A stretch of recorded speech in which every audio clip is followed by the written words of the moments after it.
Welcome to Let's Talk Jets Radio.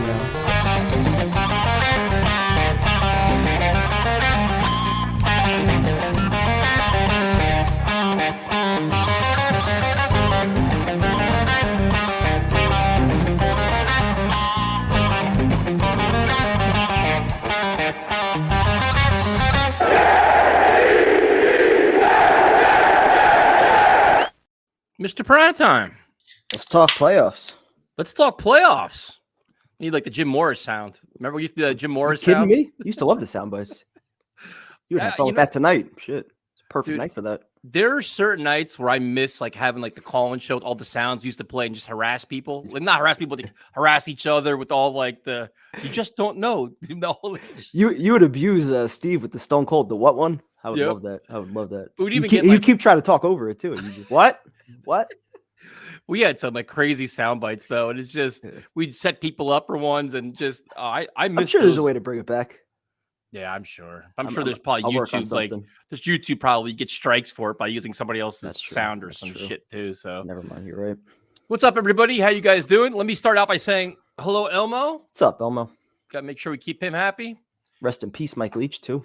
Yeah, that's a very sad crazy story, man. 61. Very, very unfortunate. That's like you could tell he had a huge impact on just the college sports world. Everybody's reacting to him, man. So definitely thoughts and prayers with his family. So we're gonna change things up just a little bit tonight, just a little bit. So first, like 20 minutes or so, we're gonna answer questions from the chat. So you guys got questions in the chat, we'll answer them. Then we'll bring callers on. But we're gonna kind of speed up the calls a little bit. Like Primetime will ask a question, I'll ask a question, you can ask one. Kind of a cool conversation, and then kind of get more people on here.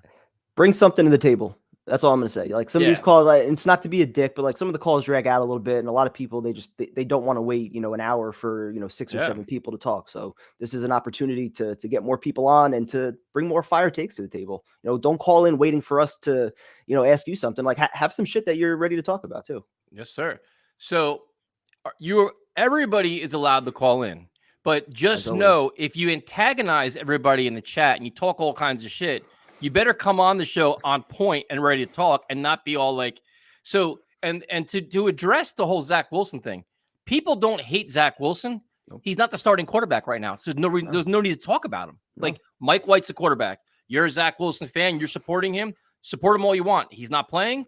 He's irrelevant. That's the way. That's right. That's kind of where we're at right now. Some people look at it as being personal. It has nothing to do with it being personal. The locker room is rallied around Mike White because he's played better. He gives you the best chance to win at this point, and that's what you're trying to do. You're trying to make the playoffs with 4 weeks to go. Go with the quarterback who gives you the best chance to do that, and that's White. What's up, Darren? Hope all is well in Australia. So if you guys got questions, fire them out. Like next 20 minutes, we're just going to talk to you guys, talk about whatever you want.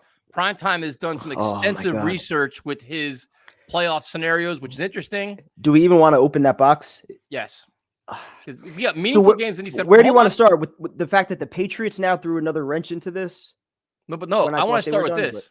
Go ahead. What time is Matt doing his shotgun tonight? Because he guaranteed us Zach was starting this week. He won't do one. No. I'm not expecting I'm sure that he's treason hiding. So, yeah, I mean, this is something that after the game, Mike White got universal praise, but the Buffalo Bills locker room was very complimentary too, saying how tough he was. Did you see his post yesterday on Instagram? No. Literally every single starter, I think, on the offense had a comment underneath it within 10 minutes. I swear to God, it's the picture with him, like with everyone rallied around him. Right. Just go right underneath to the comments. Barrios has a dog picture. Ruckert, King of New York. Uzama, La Familia. Garrett Wilson's got like some kind of animal right there. McGovern, he's got that dog in him. Tomlinson, no ramp it up with him. Like Elijah Moore, gang. Every single starter's in there. Like they love this dude, and they're not even trying to hide it. Nope. Hey, they're rallied around their quarterback. So now, here's a question for you: if the Jets lose one of the last 4, which one will it be? And the answer is going to surprise you. That's an excellent question, and it's going to suck to say it, but if we have to lose one game, it's this week. That's the game to lose to the Lions. Because on the off chance that the Chargers, they've got 4 games left. The Chargers have the Titans, Colts, Rams, and Broncos. Right now, they have 4 losses in the conference. So if they lose one more conference game, right now the Jets have 5 conference losses. If the Jets beat Miami and they beat the Jaguars, they would have the same amount of conference losses. So then it would come down to common opponents. Right now, the only 2 losses for common opponents that the Chargers have are to the Jaguars and the Seahawks. They beat the Broncos, they beat the Dolphins, they beat the Browns. The Jets also beat all those teams. So if the Jets end up beating the Seahawks and the Jaguars, I'm 99% certain they would have the tiebreak over the Chargers if it came down to common opponents, if they're tied with conference record. Try to digest all that. I did. Well, all I know is I'm not into all the things. All I know is the Patriots winning last night annoyed the hell out of me because they're not a good team. I'm still pissed we lost 2 games to them, but they're still relevant and they're still in the mix, which sucks. Are you ready for scenario 2 now? Yes. Because of the Patriots win, let's just say on the off chance they beat the Raiders and somehow they find a way to beat the Bengals the following week. Right. Then they lose to the Dolphins, but then the Bills in the final week, they rest their starters. They've got their spot clinched. So the Patriots go 3-1. They're now 10-7. They would have lost both games to the Dolphins. Yep. The Jets would have a chance to win both games to the Dolphins, but they also got swept by the Patriots. Who wins the tiebreak in that situation? Patriots. As of right now, they have the fewest conference losses, so they would take that spot. But then if it came down to all 4 teams, including the Chargers, having 10 wins, I think the Jets jump the Dolphins because they swept them. And then they would still own the tiebreak over the Chargers if that one loss. Doesn't they go to conference record too then? Yeah. But all 3 teams, Jets, Dolphins, Chargers, are very likely to have the same number of conference losses. The Patriots would have the advantage right now. That's why that Patriot, that second Patriot game is the one that worries me the most. The second most, like where it's like, man, like if we won that game like that. So now you're telling me the Jets can lose on Sunday. I can feel better and relax? No, but I mean, if there's one game you want to lose, I mean, that would be the one because they could still win the final 3 and have a pretty good chance, I think, to make it. All right. So there we go. Matt is saying he has not lost a bet yet because Saleh is going to name the starter tomorrow. Even though Mike White is telling the whole world that he's going to play, and so did Saleh, but that's fine. So that means basically Matt's going another week to do it. Whatever. That's whatever fine. works for you. Whatever. So if you guys got questions, we'll answer questions for about 20 minutes or so. Just go through things that we think. Prime time is, there you go. Confidence level on the playoffs this year. I was about a 10 last night, and then the Patriots won. That kind of threw a little wrench into things. I'll still say a 9. I feel pretty good that they're going to finish the year strong. I'm 6.5. Oof. I'm dazed and confused right now. My cynical same old Jets mind is coming in, and like now I'm getting nervous. Trevor Lawrence is playing like he's supposed to be playing. What was your number 2 weeks ago? 9. Because you think about it, dude. Like you're 6-3, now you're 7-6. You have 4 tough games. They're all gonna be meaningful games. It's basically like 4 playoff games. It's like every game is important. Young team, you no more wiggle room. Young quarterback. So it's going to be interesting, man. And that's the thing with this Sunday also. I mean, we can't even depend on the Chargers losing one game. They might go 4-0. So we might have to run the table also and hope that the Patriots at least lose one game, which they should with that schedule, I would think. So, question from Dan. Is it Wilson or Flacco this week? It's got to be Zach, right? It's got to be, man. I think so. Flacco didn't show you anything. I mean, it was only, like 2 series, but I mean, he even cost you with the fumbles. So but I'll say this. If it is Flacco this week, it's an enormous problem. That means Zach is doing something behind the scenes or something's going on that they're saying, you know what, we have no faith in him whatsoever for the rest of the year. Especially after Flacco last week, there's no way, dude. And especially with the issues right now being on the offensive line, you would think they would at least want to take a look at Zach's mobility and see how that might help things on offense, if anything. So this is an interesting one. Is Laken Tomlinson the worst free agent signing since Tremaine Johnson? $15 million a year, and he sucks. He hasn't been as bad as Tremaine Johnson was. I mean, he's been a part of some pretty good games with that offensive line. So I think he's still a leader on that unit. I definitely expected him to play at a higher level. But not a pro. He's not playing at a Pro Bowl level. That's for damn sure. No. I mean, he also has, and he has like a veteran next to him, Dwayne Brown. So it's not like he has like a young guy next to him. He's got a veteran, McGovern on the other side. But I don't think he's on Tremaine Johnson was like, he couldn't get out of here fast enough, man. He was like a colossal waste of time. He had injuries. He was getting roasted every other play. I don't think penalties. It's on the same level. Terrible. Jomo, you're never late, man. We're What's good. up, Jomo? So what's up, everybody? How you guys all doing? Let's see what we got here. I saw there was a good one here about the playoff spots. Let's see what we got here. Rather have Strevler over Zach. I disagree with that. I mean, too late in the year. Yeah. 2 important games to be doing that. Why won't Zach get his opportunity? Opportunity for what? you make him the number 2 quarterback, and then you sit and wait until either Mike White gets injured or wait till next year. Or they fall out of the playoffs. Then he'll get his opportunity. I don't even do that, dude. I don't. If they fall out of the playoffs, I still don't care. Mike White right now should play the rest of the year. Zach had his opportunity. Like he had his opportunity. 20 games. He had it all this season. Now you sit down and Mike White's taking advantage of his opportunity. He's got to keep playing. No, if it was up to me, I mean, Mike White's starting the next 4 games no matter what. Yeah. I just think that if they fall out of it, they'll probably just for PR purposes, if anything, just give Zach another look. For PR purposes look bad if Mike White's playing well. You look stupid then. Let's see. Can't say you're wrong. Over under prime time does a shotgun with me during the Jags game. Got work the next morning. I don't think I could do that. Come on, man. If I go to the game, you're not gonna do a shotgun? I don't know. The Jets beat the Lions. I'm going to the Jaguar game. So maybe. And if Elmo, so you're gonna see Elmo in costume walking up to you and saying prime time, I want to do a shotgun. You're gonna tell him no. If Elmo's in costume, yes, I'll do a shotgun. If he's not in costume, I'm not doing a shotgun. Yeah, me neither. I won't do either of them. So I'd be hysterical. I'm telling you that Elmo account on Instagram is freaking hysterical, man. It is so funny. So what else we got here?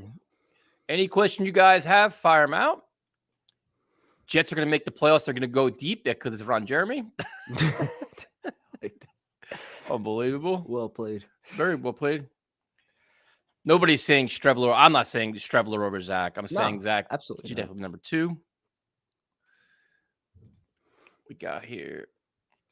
I'll do a practice shotgun at the Jaguars game and a version that will be on the channel for the Finns game. So Luke is going to go to the Jaguars game and do a practice shotgun. Can't be worse than his last 2 practice shotguns. So yeah, go ahead. Still waiting for your breakdown on that. Tyson, why does Zach Wilson suck? Zach Wilson, I'll make it easier for you. Let's make it easier. Mike White currently gives the Jets the best chance to win. If you do not see the difference of how the offense is currently being run, especially the passing offense, I genuinely can't help you.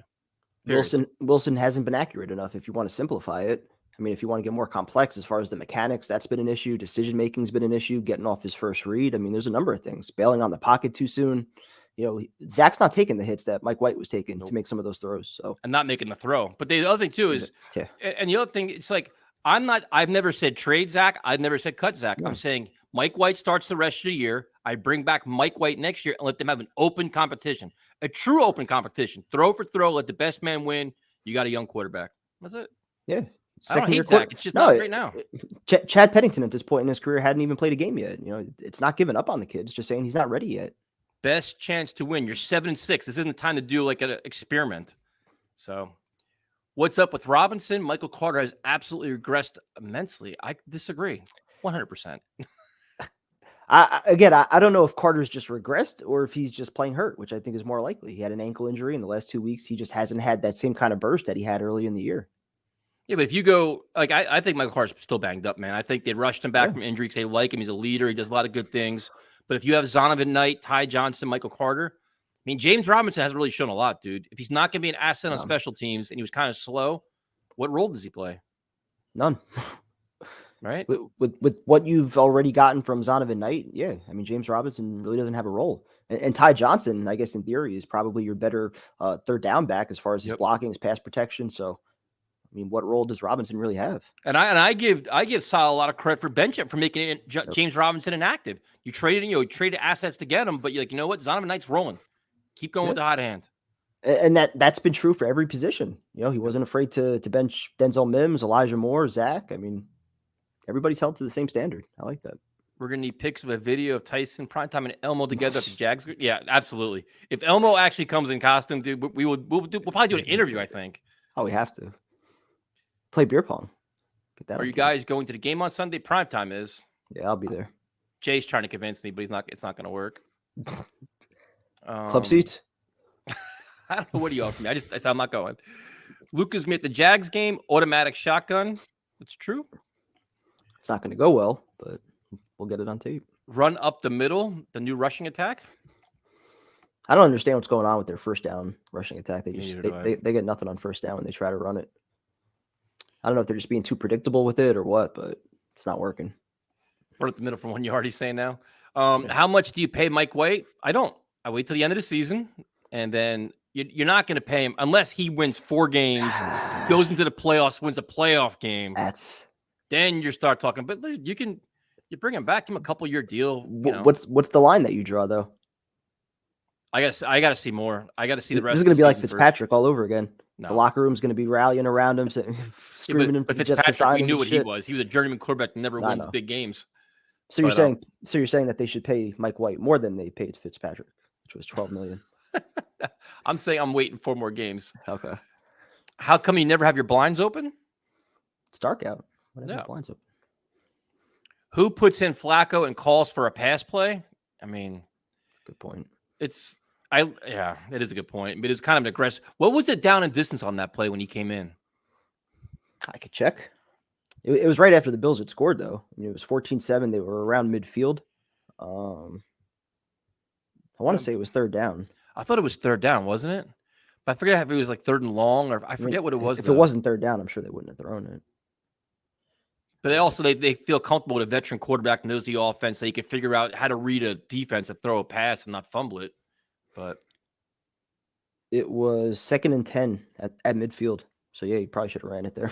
Yeah. In hindsight. Do you think any of the Zach Wilson supporters actually watch the game? They do. I don't know what they do. They hope that Mike White gets hurt, I guess. Or they wait for Mike White to fail so they can say, you know what, Zach can do that. That's what they wait for. It's a strange way of being a fan or rooting for the team. Very strange. It's absurd, man. Just root for the Jets. It seems like it's easier. It's a good story to root for too. I mean, we were talking about it last night. I mean, what's there not to like about the Mike White story to this point? Underdog. Everybody else likes it. Every player in the locker room likes it. The coaches see it. If the Jets beat the Lions, we will have. I think we'll have to have an epic Let's Talk Jets Jaguars tailgate. I'll cook like Fireball and stuff, like Fireball and like another level of like chaos. Works for me. I'll do Fireball marinated steaks and shit. Oh, here's one. What is your take on Lawson? I feel like all he knows is forward and nothing lateral. And it's funny because I said that yesterday. Prime time, watch when you said that a few weeks ago. When he does the power rush, he'll blow the guy off the line. He keeps pushing him back. Dude, spin. The quarterback is literally right there to the left of him. Sometimes it's like he's right there, but he doesn't like. I hope that's like, that's. Do you think that, or do you think it's like lingering effects from the knee? He's afraid to like plant and no, it just seems like it's just stuff? I don't know. Like, and I like him. I'm a Carl Lawson fan. He is explosive. There's a lot of really good things. Very physical. Collapses the pocket. But it's just you just see the same thing every time. And I'm not sure if that's scheme though too. Like I don't know if they wanted to have him do that. So I think up the middle. I think for Sunday it was definitely scheme related, where you don't want to let Josh Allen get outside. Yeah, that could be too. It's interesting. A good question though. A lot of Carl Lawson comments. Maybe cut him next year. Like restructure his contract. I'd be down to restructure it. Less value for next year. I mean, he's making almost. Steve said hello to everybody, man. Steve said hello to the entire chat. Almost out to get him. Look at that. Look, and now Steve says hello. Elmo has like a fear factor with everybody right now. Even I'm scared of him. Like I see his comments on my video, I answer right off the bat. Oh no. Can we interview Mike LaFleur? Oh, I don't have anything against LaFleur yet. I mean, he doesn't bring that anger out of me that like certain other coordinators in the past have.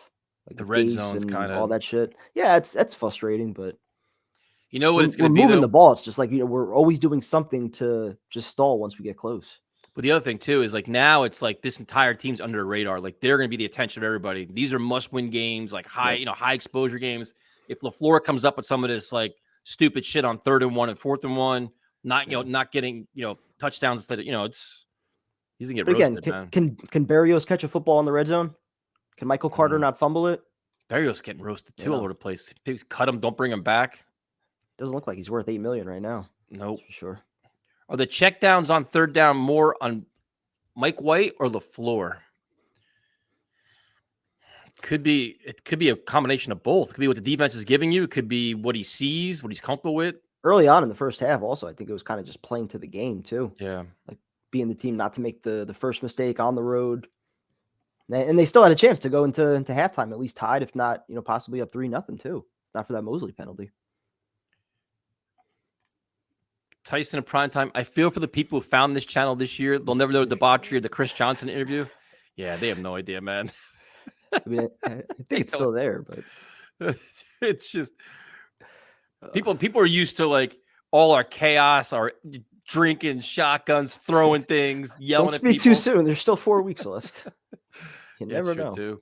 We're good. We're good. We go from like 7-6 to like 7-8. This channel would be a disaster. Right around the holidays too. Perfect. Oh yeah, just. Oof. Elmo gets a super chat. Like, how does that happen? I know. What has to happen for us to make the playoffs? Win all 4 games. Win all 4 games, or well, even if you win all 4 games, you still need the Patriots to lose one, which I think will happen. But yeah, as I was saying before, if you win 3 games, then you just need the Chargers to lose an AFC game. You beat the Jaguars and you beat the Seahawks. You still need the Patriots to probably lose 2, which I think they will. They've got the Raiders, then the Bengals, Dolphins, and then at Buffalo the final week. So as long as Buffalo's playing for something, I think they'll lose at least 2 games. I don't think they're getting to 10 wins. And then the Dolphins, I mean, I think no matter what, the Jets and Dolphins could be playing for a spot that final week. Yep, I kind of think so too. They're going to need that game pretty much no matter what. Sneakers to boots. We need to utilize the tight end in the red zone. Joe Douglas got them for a reason. That has been my biggest complaint the last few weeks, where it's like you look at they have 3 guys that you can take advantage of mismatches with Conklin, CJ, even Ruckert if you wanted to. And we haven't seen Ruckert all year. Nope. There's rookie tight ends all over the league that are making plays. We don't see Ruckert at all. Especially with his athletic ability, but you have the size. Like, post him up against a safety, do a fade pass to either one of them. And Conklin's just been disappointing, man. Like, I like him, but his blocking's been off. His catching, like, it's just last week was bad, dude. Yep. I thought we'd see more of Uzama this week. Big Bird. I remember when this channel used to have press passes. I remember that too, man. Yeah, good times. I got to watch Hackenberg every day. Yeah. Afram, I'm hoping the O-line comes out determined to protect their quarterback. I mean, listen, you got Hutchinson over there, and I think as an offensive line, you got to know that your quarterback's banged up with banged up ribs. You can't let him tee off on him. So I'm thinking you're probably going to see a smarter game plan, and probably more physical game plan, right? Well, hopefully, looking back at the film, it made each of those offensive linemen cringe as much as it made us, watching Mike White peel himself off the ground and go in there and still take shots. So hopefully, yeah, that makes them, want to amp it up to another gear and give them some time to make some plays. All right, there's Beth Page Chris dropping some knowledge. Hey guys, we're the 27th ranked first half offense, and we were 29th last year. The worst 3rd and short team in the league. Mike LaFleur should be held accountable. That's fair. Listen, man, that's very fair. I tell you, I have more confidence in 3rd and 10 and 4th and 10 than I do in 3rd and 2 and 4th and 2. Dude, at one point in the game, they had 11 third downs, and their average down and distance to go was over 11 yards, and they had actually converted a few of them. It's like 3rd and short though. They don't have any answers. They're too predictable. Even they can't run the ball. 4th and 1, like even like for a long time, it's like even like that. The quarterback sneak up the middle. They couldn't even do that right. Where the running back pushes them, everybody pushes them. They couldn't even do that. Like the quarterback would go, and then you see like Michael Carter come running in late when the whistle already blew. Like what the hell? For 31 teams in the league, a quarterback draw always gets you less than a yard every single time, no matter what. Usually even more than a yard it'll get you because guys push the pile forward, and we can never do that for some reason. Yep, that play drives me crazy. Steve will be there on Sunday. It's the prime time. You better tell him where you're tailgating. Right. In Z54. I'm just happy it's December. We as Jet fans are talking about playoffs. Flight with White. Amen. It's cool to be talking like playoff scenarios and stuff, but now it's like the stress starts kicking in. The stress, the anxiety. And in the back of the head, you have like the could has and should has. Should have beat the Patriots. Should have beat the Vikings. Like that's what's. I try to counter that with they shouldn't have beat the Browns. That's true. Probably shouldn't have beat the Steelers. So it evens itself out. We're probably legitimately a 7-win team right now because of some of the struggles on offense, as good as the defense has played. So you got a chance with 4 games to go claim your spot. Thoughts on UFC 282? Those judges are a joke. The main event was terrible, and I thought Jared Gordon won handily. And I think that was he won all 3 rounds. He won all 3 rounds. Yeah, and I think, and I like Paddy Pimblett. I actually like him. I like his YouTube channel, like everything about it. And I would have had a lot more respect when he came in and say, you know what, this was not my best fight. I didn't think I won it. I got fortunate tonight. Don't be an arrogant asshole. Don't do all that because then the fans that kind of like you are now like, dude, you're a fraud. Yep. It's terrible look.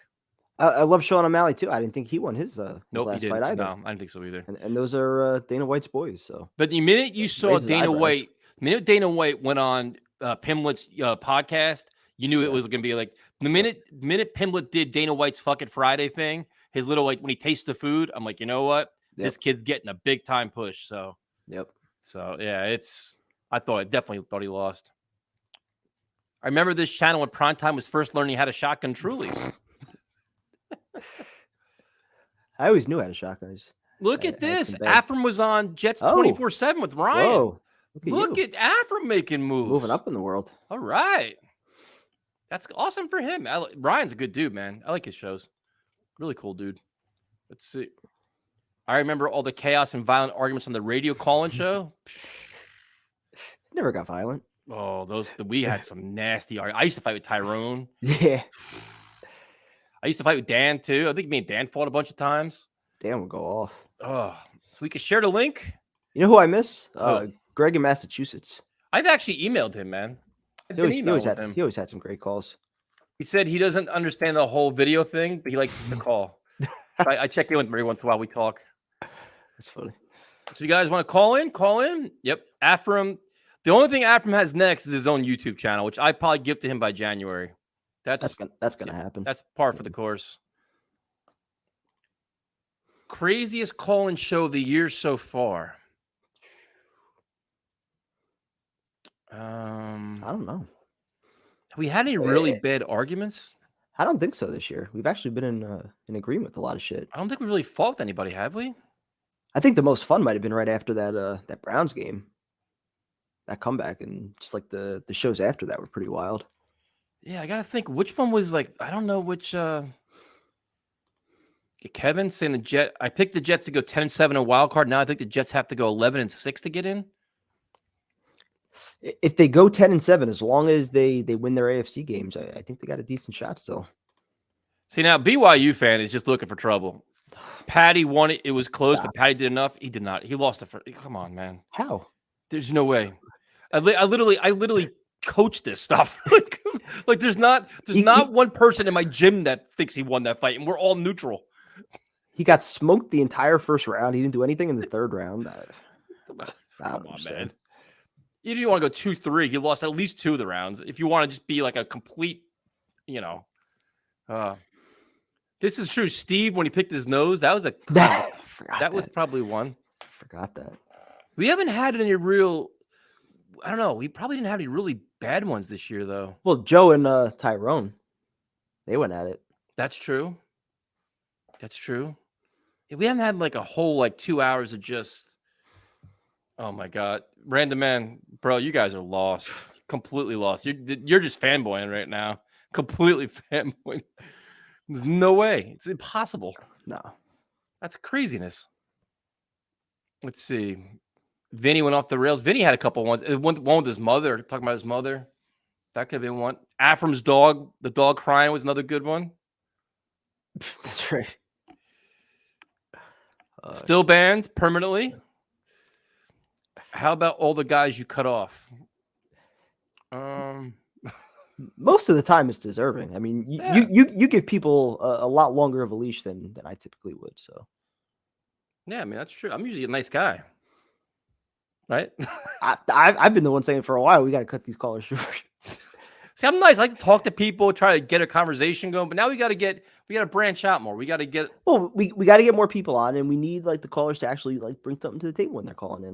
Have some shit you're ready to go with. Here's a question. I have a question for primetime. Your thoughts on Sam Darnold making a playoff push right now? Interesting, man. I mean, he's not playing great, but they've won his first 2 starts. Good chance that him and Geno Smith could be both in the postseason, which would be pretty wild. So good for him. He deserves it. Okay. Remember the shows after the Rams lost in 2020. And that's when Steve was happy about his victory Monday. And that's when we started justifying Zach Wilson over Trevor Lawrence. Yep. How's that turned out? Oh. The phone show definitely had a lot more arguments. They did. It's a lot easier to fight over the phone than it is in person. At least for you. I don't know. Primetime, when you joined the podcast you created starting Joe Cat and Dan? I did nothing. No, Greenby inspired. Well, I was gonna say if I inspired it, maybe I would have, but I wasn't. Greenby inspired that. So. I'm not an inspiration. Were you even invited on their show? No. You weren't one of the 30 people they contacted asking, "Hey man, you're a big inspiration. Come on our show." Might have got lost in the mail. I don't know. Might have went to my spam email. I don't know. Check Wrong direct message. This is very true, man. The call of the year is when Steve said that guy wouldn't fight him at the hockey game because the other guy saw how tough Steve was. That's true. That's. We should start off with Steve tonight. What's the worst, biggest argument fight over all the years of the show? Oh, me and Primetime over Darnold had to be. Probably that offseason was miserable for about like 3 months. We fucking hated each other. We fought about McCagnon. We had some real bad McCagnon fights too. We did. But like we were that's when I still had the patient, trust the process mindset. You were done with this shit. You'd seen it longer than I had, so. Dude, we had some brawls over Darnold and McCagnon, man. It got just downright nasty. I don't miss that shit. Darnold was definitely the worst though, because that was like peak COVID and everything. We were locked down. We were angry. It was Everybody misses the phone. We should do the phone-in show. We cut this YouTube shit out. Do the phone calls again. We could. It'd be something different. The best one of the Joe D era has to be Jake Klein. Oh, arguing about the Zach Wilson going out of bounds. Shit.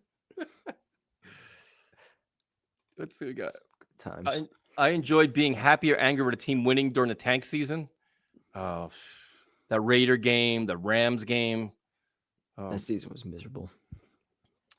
John, I'm telling you right now, Primetime and I, we would have heated arguments over McCagnon. Like, we would literally be screaming at each other. Then the Darnold stuff was just ridiculous. I got unfairly labeled a McCagnon homer, I feel like. I don't know, man. Well, my argument in simple terms was that after the success of year one and bringing it back year two, which he had no choice but to do, you decide to rebuild. If you're going to let him start it, let him get at least 2 years to see what the results are going to be. And they were obviously terrible. So I defended him during the early part of the rebuild process when nothing happened. This is Christy says, I remember Tyson versus Mike from Jersey. He would call in at the end of the show and piss me off to no end with some kind of random take. And you would sit back and just listen and just watch. You just wouldn't help me at all. Everybody would be quiet but me. Well, I mean, that was what people wanted to hear. You versus Mike. Every week he would get me, though. And I'd be calm, too. We'd be having, like, a happy show, like, nothing even to argue about. He'd call in with some nonsense, and then, there we go. And it just dead silence, me and him just arguing. It was good radio. I'm not going to interrupt. interrupt. Terrible, man. Yes, we mentioned this earlier, though, but very good point. Rest in peace to Coach Mike Leach. Awful, man. Awful story.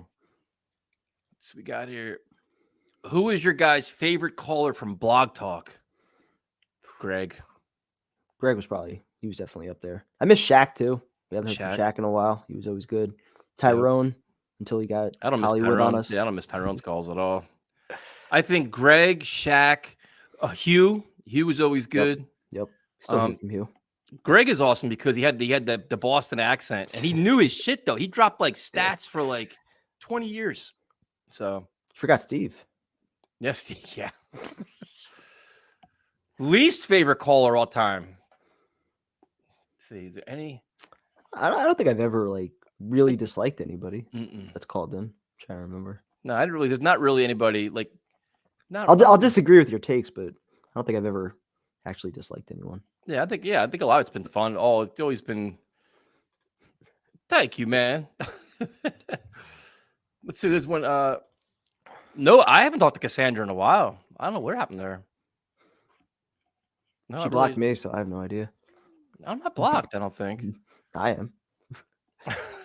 I still don't even know what I did, but you know. Whatever happened to the caller from Germany? He always looked dead. I talked to a bunch of people from. I talked to like I think that's probably Sasha's. But you know what he's like when they call in, it's like 3:00 in the morning. It's so difficult, man.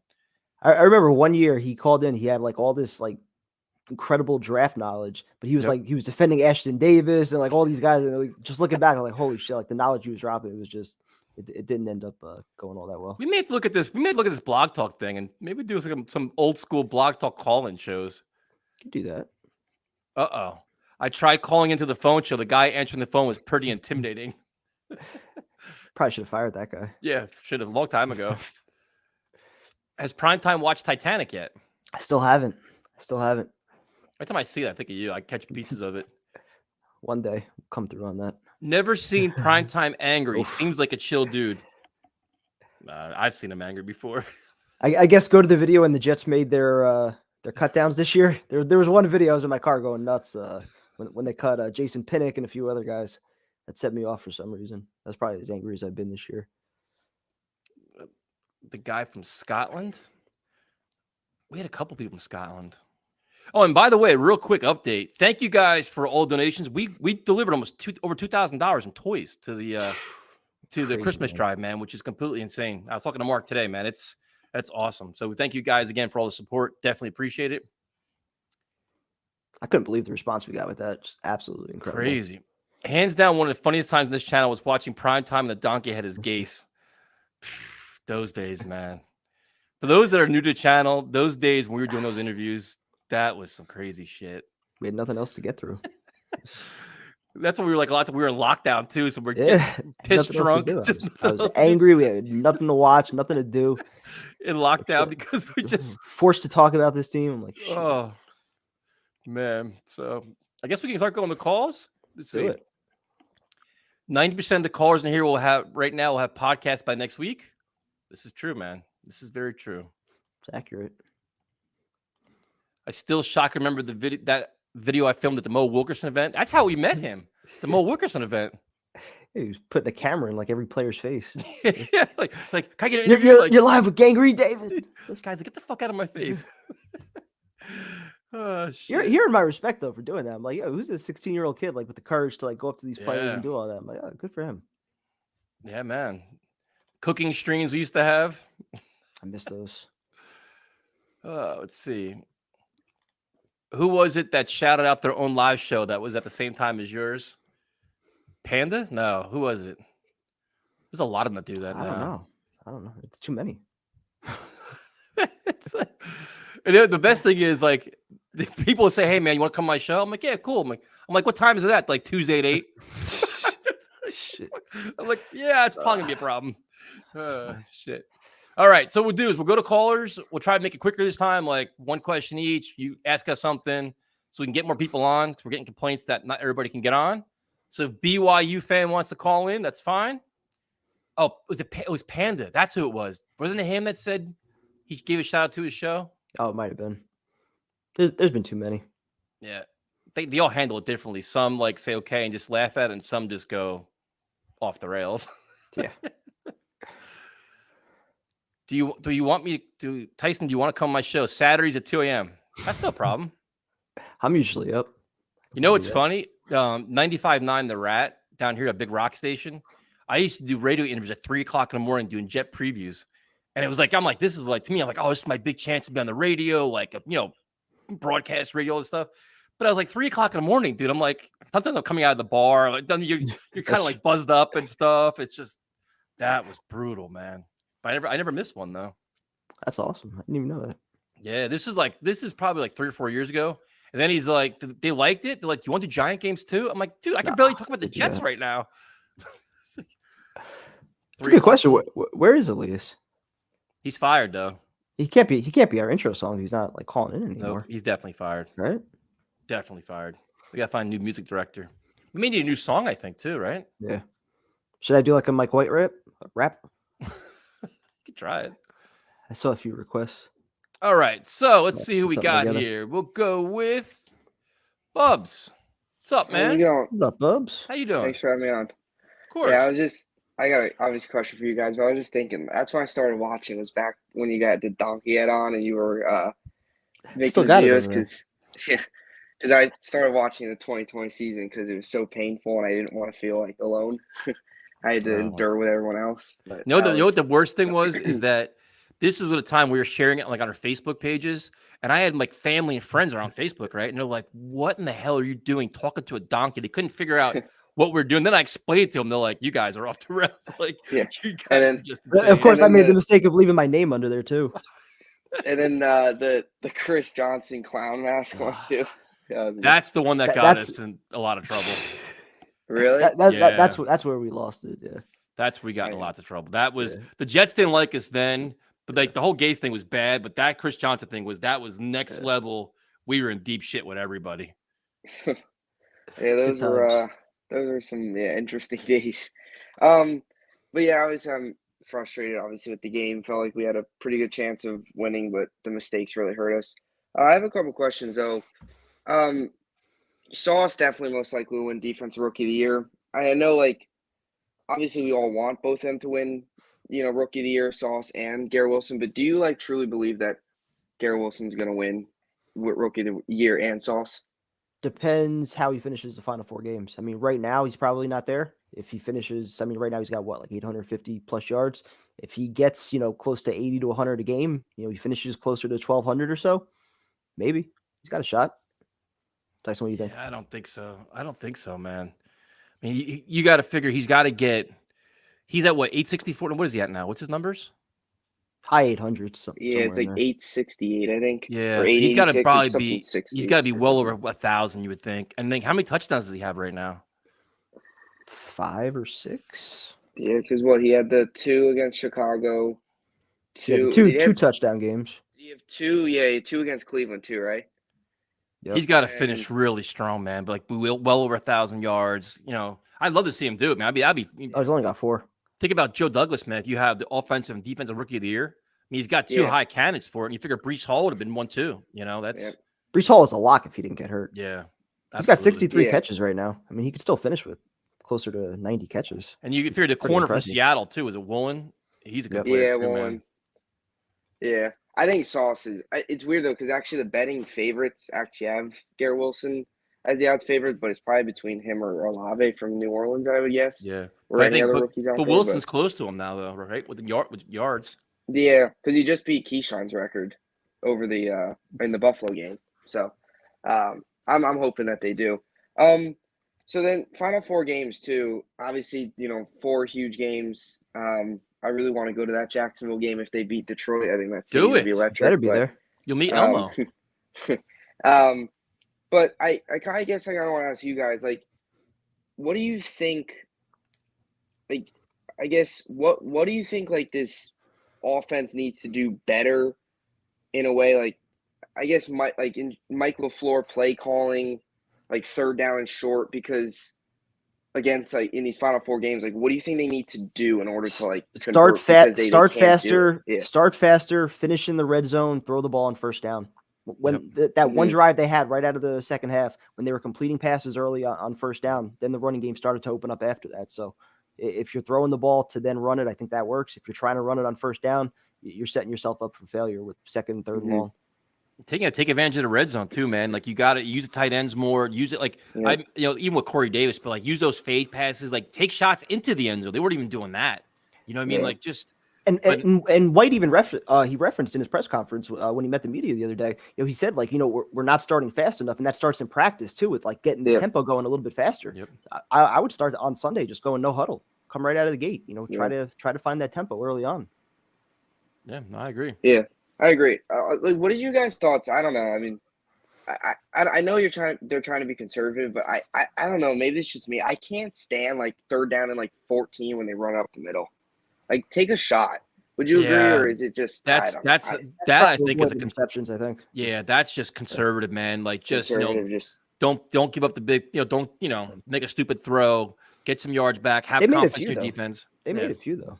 They had the Barrios deep ball on 3rd down, the Garrett Wilson with the toe tap. So they can. So Bubs, your question of the evening, and you have your own podcast, and we're going to pin this to you.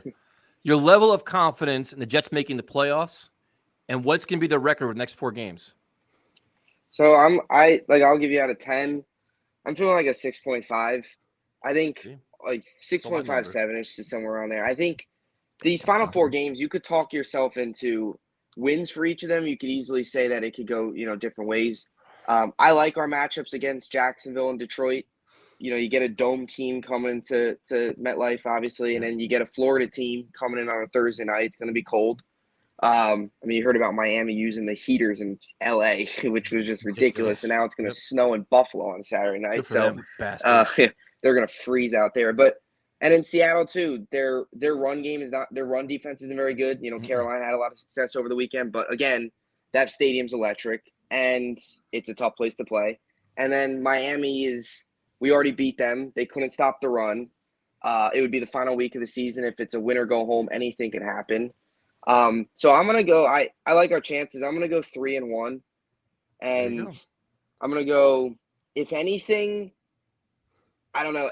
Maybe this is just me. If anything, if there's a game on our schedule that I think we probably don't win, it'd probably be this weekend, just because of the fact that the Lions are coming in hot. Either Lions or Jacksonville, because it'd be a short week, something like that. But I think it'd be the Lions. If they lose another conference game, I don't see how they can win 10 games and win a tiebreak. Yeah. Nope. And there's a good chance the Chargers probably have 10 wins, and then one of the Dolphins or Patriots will get to 10 that wins. Jacksonville game, you got to win that one, man. Yeah. Yep. I think out of all the games, it wouldn't beat Detroit because Detroit's hot. But I believe in them. I'm going to go 3-1 and not the same team on the road though, in like cold weather too. So we'll see what happens with the Lions. Yeah, well, thanks for calling in, man. Good talking to you. Thanks for having me on. Good talking to you, man. So 6.5 he took there, prime time. 6.5. A little low for me. All right. So now let's go to Captain Chaos. What's up, man? Guys. What up, Steve? Hey, how you guys doing tonight? Are you going to tailgate with prime time on Sunday? Well, unless if he tells me where the right tailgate is. I told you. Yeah, there's no fucking thing called a Z thing. I don't know what the fuck you're snorking. Did you say snorking? Yeah, I don't know what kind of crack. Wait, what word did you just say? What was that word? Snorking? No, I meant to say what kind of crack are you smoking? Snorking, he said. That's interesting. I never Oh, by the way, I forgot to mention, thank you guys for this, though, again. Of course, man. Thank you for supporting our cause. Appreciate this. Of course. See? So I wanted to tell you guys, just going really back from Sunday's game, there's actually something I just got to really get out. I'm trying. The thing I don't understand is the referees in this league this year. Like, I don't understand how when Garrett Wilson made that catch on third down, tiptoed out of bounds, and Jordan Poyer hits him, and no flag. I don't fucking get it. Like the league is like going around like different ways. Like I don't understand this league anymore. And then you saw the comment too from Garrett Wilson on Twitter that I guess one of the refs said to him, this ain't Ohio State anymore. Back in did you say hi to Elmo? Patriots? Yes, I did. I said hello to him in the chat. I said hello. I said hello to him. Always say hello to Elmo. Oh, sure. You know. This is what we call dead air. It's just we just. Go ahead, Steve. Yes. Listen, you guys are mentioning about like some of the quotes from the years past from Let's Talk Jets. I mean, listen, there's been quite a few. Most of them include you. Yeah. Well, yeah. Most, but listen, I'm talking about I'm talking about like with other callers as well. So, what's your favorite call? One of my favorite calls was when, this is how I got to know Tyrone before Tyrone became Mr. Hollywood. I loved how when Tyrone used to go back and forth with you guys. Because listen, Tyrone was so entertaining and funny to listen to. He was wanted to kill you one show. Yeah, he did. Yeah. I remember he wanted to kill me in one of the shows. But I liked when Kevin wore, as Bub said, I like when Kevin wore the donkey helmet. I didn't wear anything. We got an exclusive interview with Coach Gase. You got it. Oh yeah, that was a great exclusive interview, and a great exclusive interview with Chris Johnson too. That was great. You have to keep talking about that. So Steve, is there any callers you don't like? Is there any caller? No, not at all. Everybody. I like all the callers on the show. I think all the callers are great. They've got great things to talk about the team. A lot of the callers are funny. I've met them at tailgates before. We've had conversations about autographs now.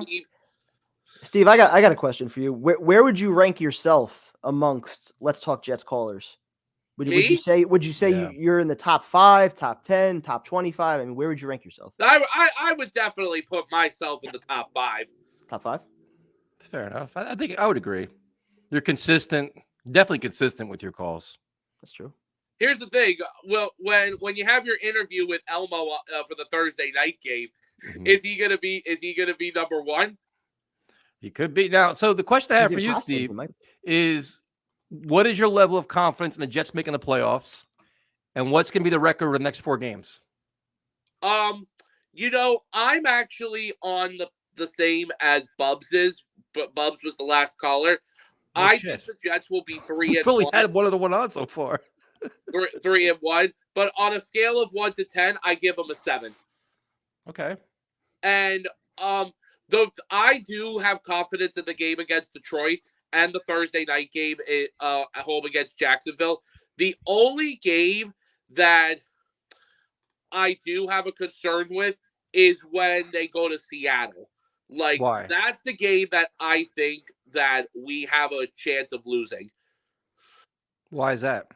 The reason is because, in past, I understand the Jets will have some time to refresh after the Thursday night game. They'll have that mini bye. The only thing is, Tyson, and we've seen this before with the Jets, when they go on trips out west, they are never prepared. And Different team. The Denver game, I'm listening. Broncos were a bad team, but unfortunately that Broncos came back to bite us. Yes, we did win, but that was the same game. We lost Vera Tucker for the season and Breece Hall. Okay? But the other difference is that, yes, the Jets struggle on the West Coast, but also their defense travels. So if you have a very good defense, it's going to keep you in every game. Mm-hmm. So then it's just a matter of their offense get the Seattle defense. Yeah, but that's how I feel 3-1. In the last 4 games. That's fair enough. I can go with that. No, but as a matter of fact, someone just posted about this. Our friend David, when you guys met him a few years ago when he was 16 at the time, Yep. I'll never forget when we had the Jets green and white back in 2018, and him and I were leading Jet Chants, and then you saw us leading the Jet Chants, and we were on the Jumbotron.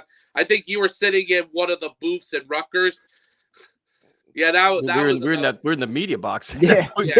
We actually had credentials for that one. Little did they know. Was good. Steve, are you done with your Christmas shopping? All set, man. Good for you, man. Well, thank you for calling in, man. Would you buy Tyson? Would you buy Tyson? No, he left already. That's what he didn't get a shit. I know he didn't get me anything. I figured he would have got you something. Dude, I'll give Steve credit, man. The minute we launch any kind of fundraiser, he's always one of the first 1 or 2 people that buy stuff, man. He's always buying stuff and supporting us. So definitely want to thank him for that. I can't wait for him to tailgate with you on Sunday. Make sure you give him your location. I already told him. No, I'll find out where you're at. Don't worry. I'll get it from Jay. You'll never find me. What's up, Chris? Tyson, prime time. How you doing, man? A lot, guys. How you doing? Where the hell you been? I'm good. Just working on my graphic novel as usual and talking to you guys right now. I like to talk about Mike White because nothing negative, but it's concerning. I'm concerned about the hits that he took. And Tyson, one of the things that really stuck to my head that you said, and I say hi, Elmo, real quick. Hey, Elmo, take care of Dorothy. One of the things that concerned me that you mentioned was when you talked about that sometimes it's okay to save a player from himself, and I agree with you on that. And when Mike White came back after the second hit that he took, and it was a brutal one, I was concerned about those ribs, and I'm concerned that he's going to get wiped out next week. What do you guys think? Do you guys really think it's okay for him to go out there, or let him heal his ribs before you put him out there? I mean, he clearly didn't break any ribs. He got plenty of tests. They gave him all the scans. He was good to go.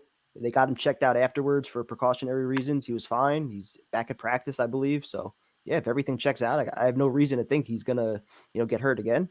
So Tyson, I think what the about offensive you? line's gonna step up. Yeah, I mean, it's a good question, man. Sometimes saving a player from yourself is when you're getting I think if you saw him go down a third time, or you see a guy with concussion like the game last night where Aguilar actually saved the guy. But it's like I wasn't surprised he went back in, because this is like your season's on the line for him. His career's on the line, man. He wants to earn that contract. He wants to earn the respect of his teammates. But I do think that going into this game, the Jets going to probably be a lot more conservative with him because they know that he's banged up.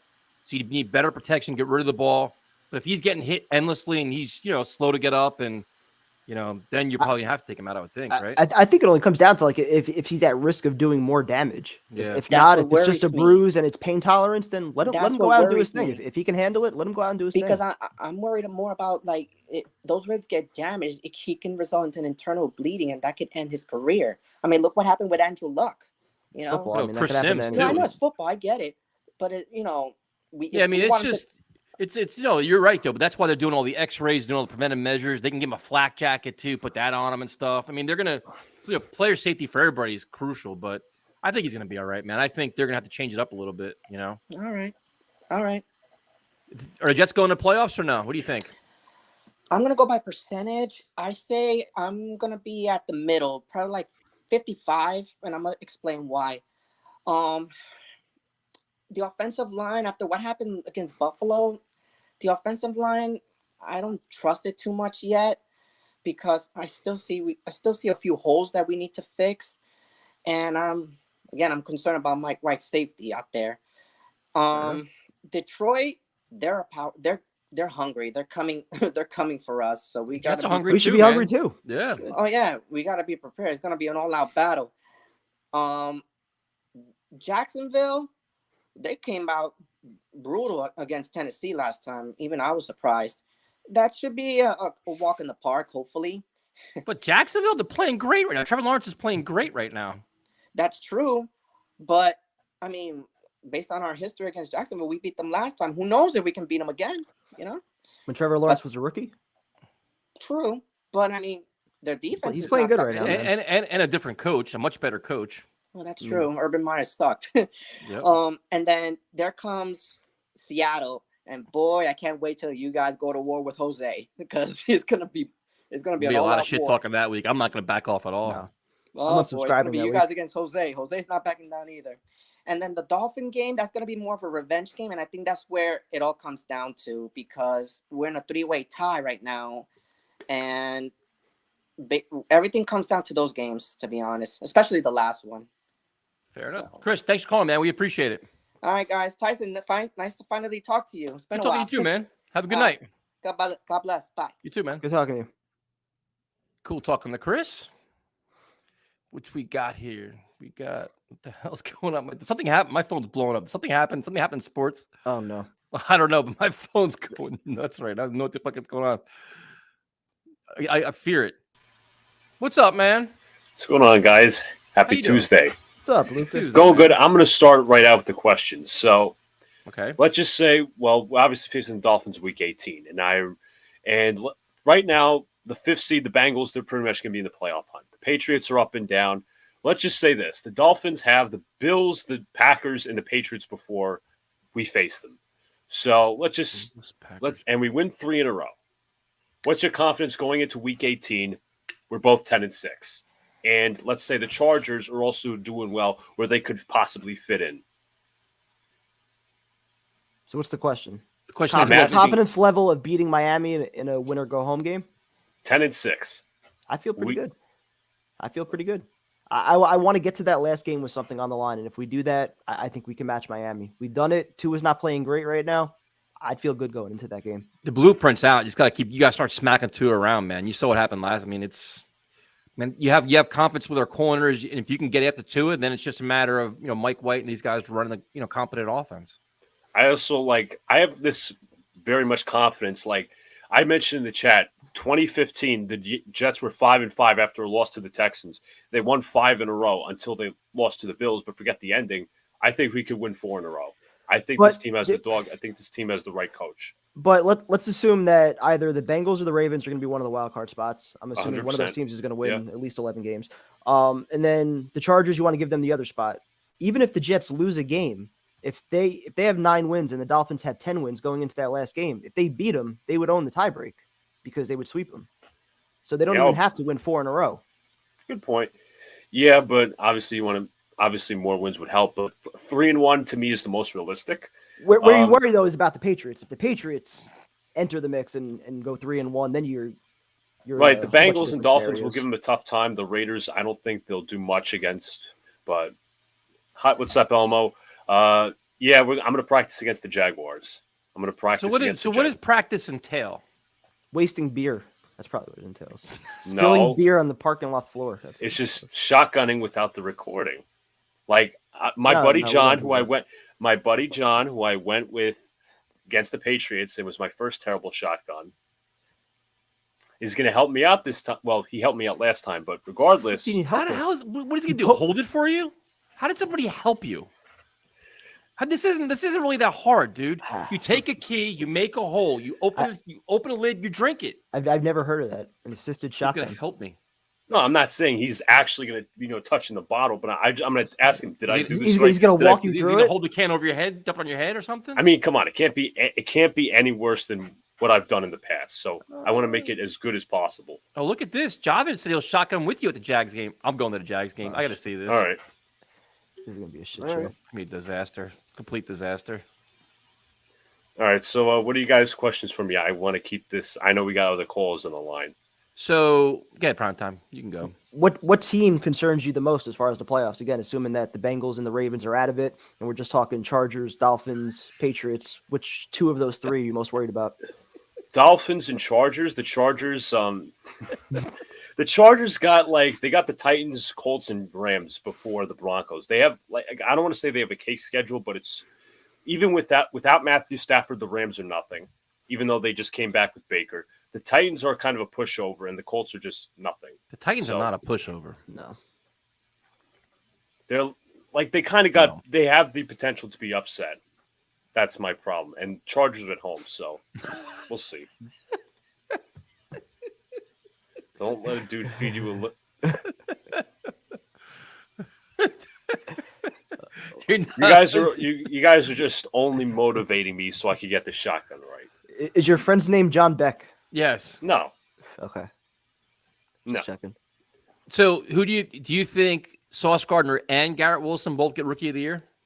If he gets around 1,000, 1,100 yards, yes. But right now I don't see it. Sauce is a lock, in my opinion. Fair enough. So, are you going to send Elmo a hat? Well, I can make it happen. Yes. Thanks for calling in, man. We appreciate it. Later, guys. We're talking, man. All right. What do you mean you're not allowed on? We shared a link, dude. If you're slow to get on, I can't help that. We got to hold your hand here. Everybody's welcome on. Everybody else finds a way. I know. What's up, Mr. 24/7? Hey, I'm not exclusive to you guys, am I? No, we never said that. We're glad you're prospering. No, I just was on there. I was listening, and then he tried some new system he had because he usually has a phone-in call, and he has this new thing where he tried out where you could click the link, but you don't see. He just sees you. You're not on the screen like us with StreamYard. It's just him talking to me. So, hello, Elmo. Interesting. All right, where's Balls? Hey, Javin. Okay. Balls, I don't think he's in. On. I haven't seen him yet. No, I'm not a traitor, Lauren. Don't say I'm a traitor.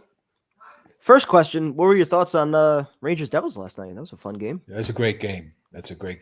Yeah, I'm hoping they a 4-game winning streak, but this is about the Jets. So I'm laying it right down the line. I did this in the beginning of the year.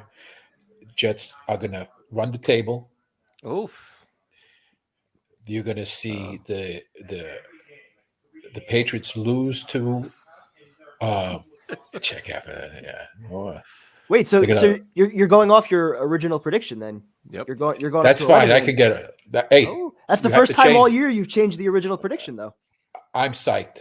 Okay, because I know McDaniels is gonna tee off on the Patriots because he's won something out of that, and I know Burrows is gonna be, I'd like to say guarantee, but I know Rabel is fucking pissed off of what happened last game. He's gonna come out smoking against the Chargers. Okay, I can buy into that. This team is hungry. Our team is hungry. And you're hungry. We're all hungry, and they're gonna win. So, what game are you going to? I don't know. I need to go to a game to be a Come fan? to Miami. Come to Miami. To Miami. Bring your golf shirt, your shorts, some sunglasses. That's it. Yeah, my sandals and socks. But my question is to everyone in the chat. Oh, what the fuck? What are we, chopped liver? But you're in the chat too. No, I'm out of here. I'll go walk away. Ask the chat. I'm out of here. You talk to them. I'm out. Yeah. All right. PT's the one I wanted to speak to anyway. I got you. Why can't we just put the team ahead of any other player on the squad? It's team first. You're a Jet fan. You're a Jet fan. Yeah. Okay. I remember going to a Scab game when the strike was on there. And believe it or not, as I exited the game, ABC News was there interviewing, and they pulled me over and asked me, what do you think about the game? Do you think it's the same? And what I told them was, anyone who puts on the jersey is my team. Yep. And that's how. Your team comes first as a fan, in my opinion. Mm-hmm. Okay? I understand you have a favorite player, but these guys get cut left and right all the time, and we're not crying over those guys, getting cut. Yes, he's a number 2, and I think that's the one thing I think everyone wants to worry about. We don't have to have. We just have to win, guys. All we have to do is always win, and we don't need to have the superstar in the papers and have that one guy to say, "Hey, our quarterback is better than anyone's quarterback." You win. And that's how you get noticed. I think 80% of the fan base has bought into Mike White and just the idea of winning. And yes, the team concept and Zach Wilson not being more important than any other individual. But yeah, you do have the 1 in 5 or 1 in 10 fans that are pretty vocal in supporting Zach because for whatever reason they think he's the key to the long-term success. Whereas Mike White, for some reason, he's not capable of improving. And that logic, I don't understand. If Aaron Rodgers could sit on the bench for 3 years. Yep. Like most quarterbacks did, then no one should be complaining with this guy. No one's telling. They didn't cut him. Nope. They didn't do anything to say that we're going to get rid of him. But he's got to also, come down to reality that this is a team you got to earn your spot.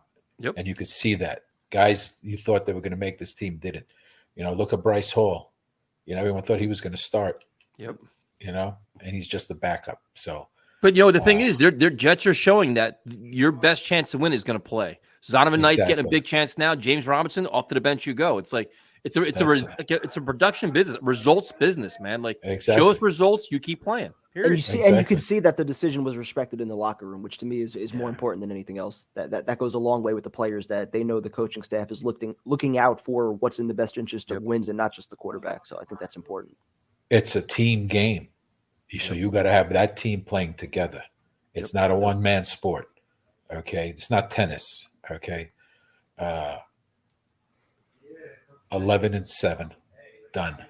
Is it 11-7? No, 11-5, 11-6, whatever. Come on, man. 5, 6, 7. What's going on over there? I don't know.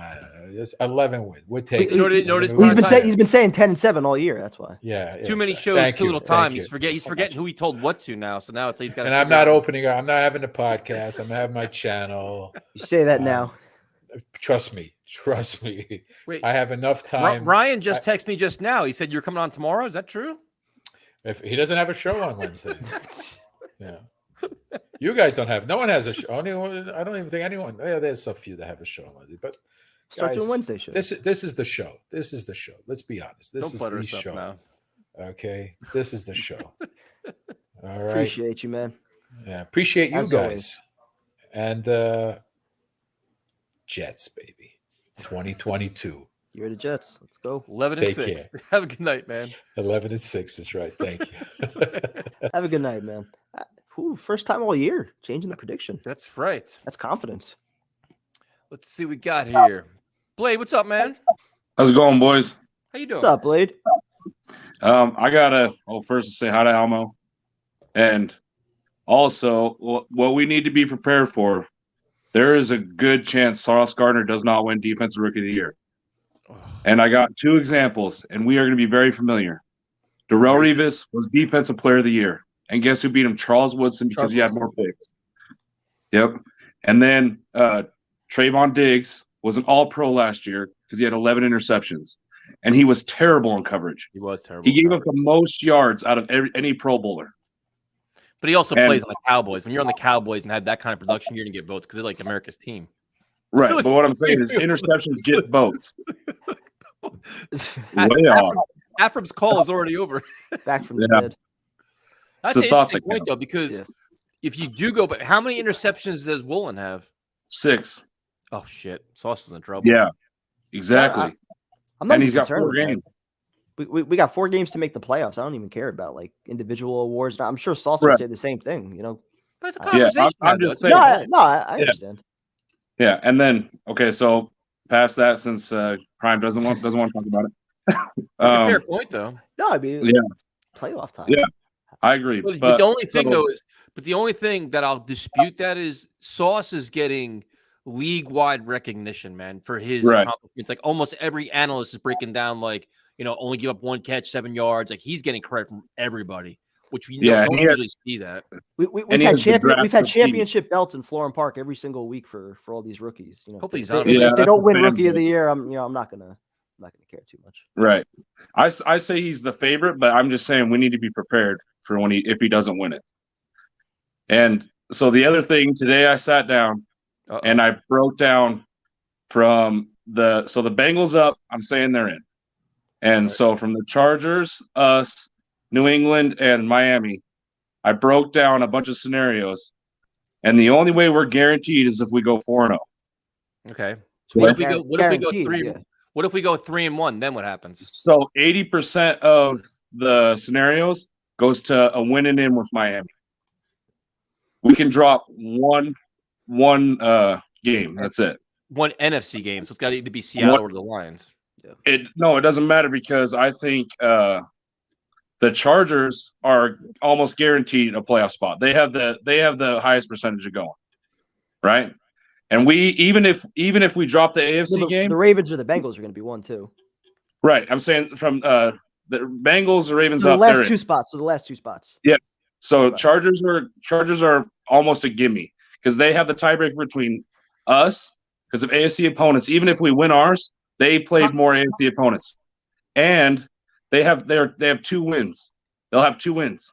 It goes conference record and then it goes common opponents for the wild card. So now it goes head-to-head matchup if relevant, which is not. Yeah. And then conference record, right? Yeah. And they'll have a better conference record. If they have 10 wins, they will. They'll have 2 up on us.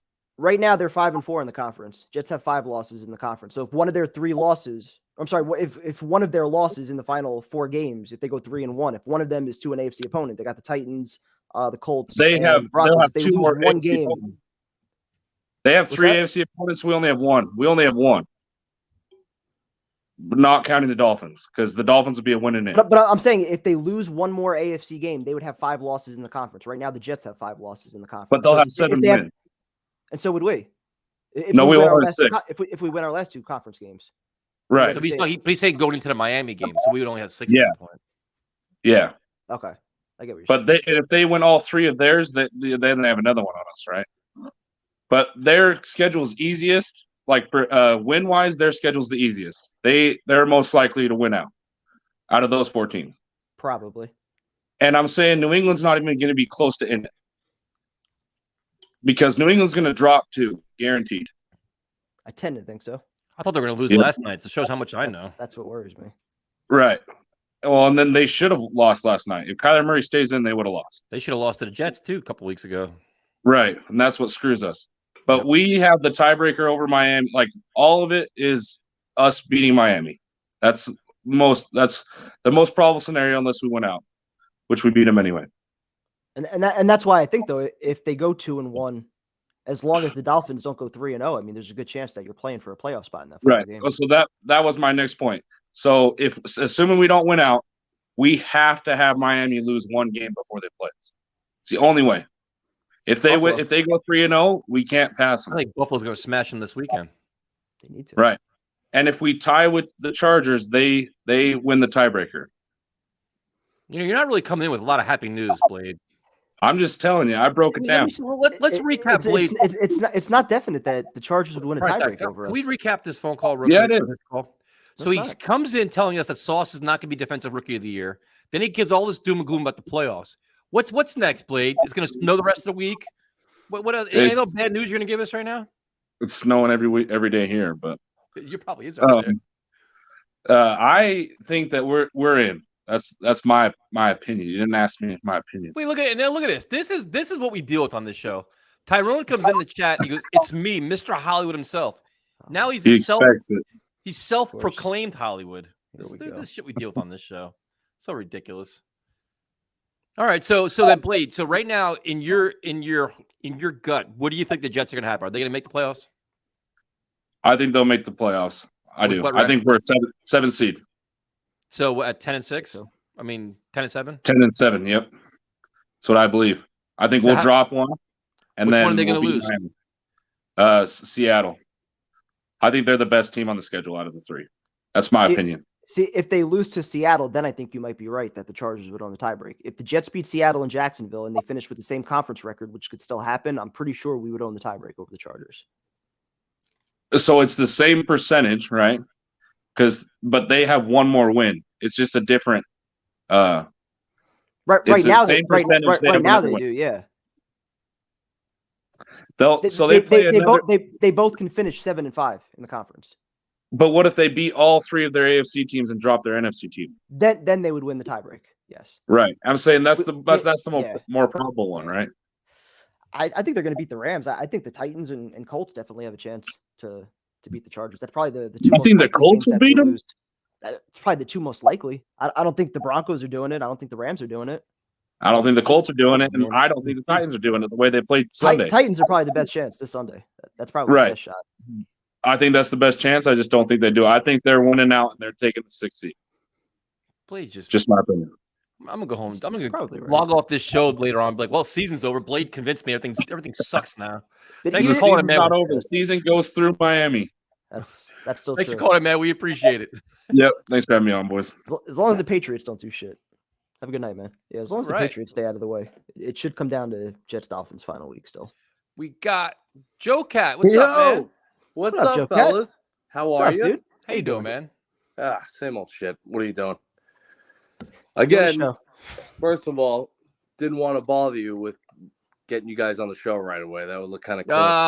No, seriously. This is some shit. Listen, Elmo, don't take any offense. Don't take any offense to when I'm inviting porn stars on the show too. Elmo, attack.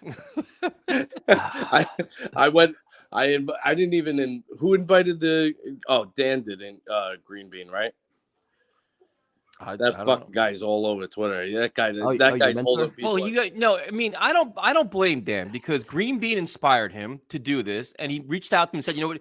We'd like for you to be the first guest on the show." So I give Dan a lot of credit for that. That's awesome, man. It's perfect. Listen, that wasn't from my Twitter or anything like that. Listen, man, we're good.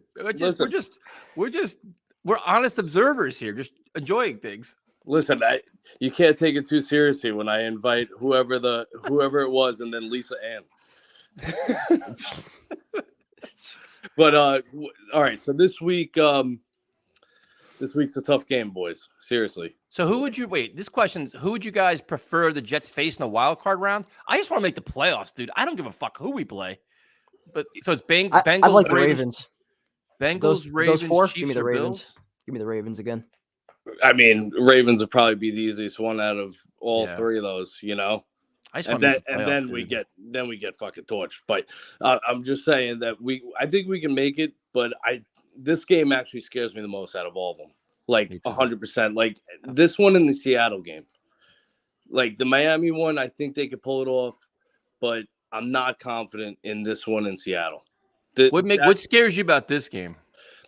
Just the way they're playing, dude. Like every week you see them you see the highlights, like when you're on Red Zone and you're like, this fucking team is relentless. And the whole, like they're as hungry as us, like the same level of you see it on the sideline.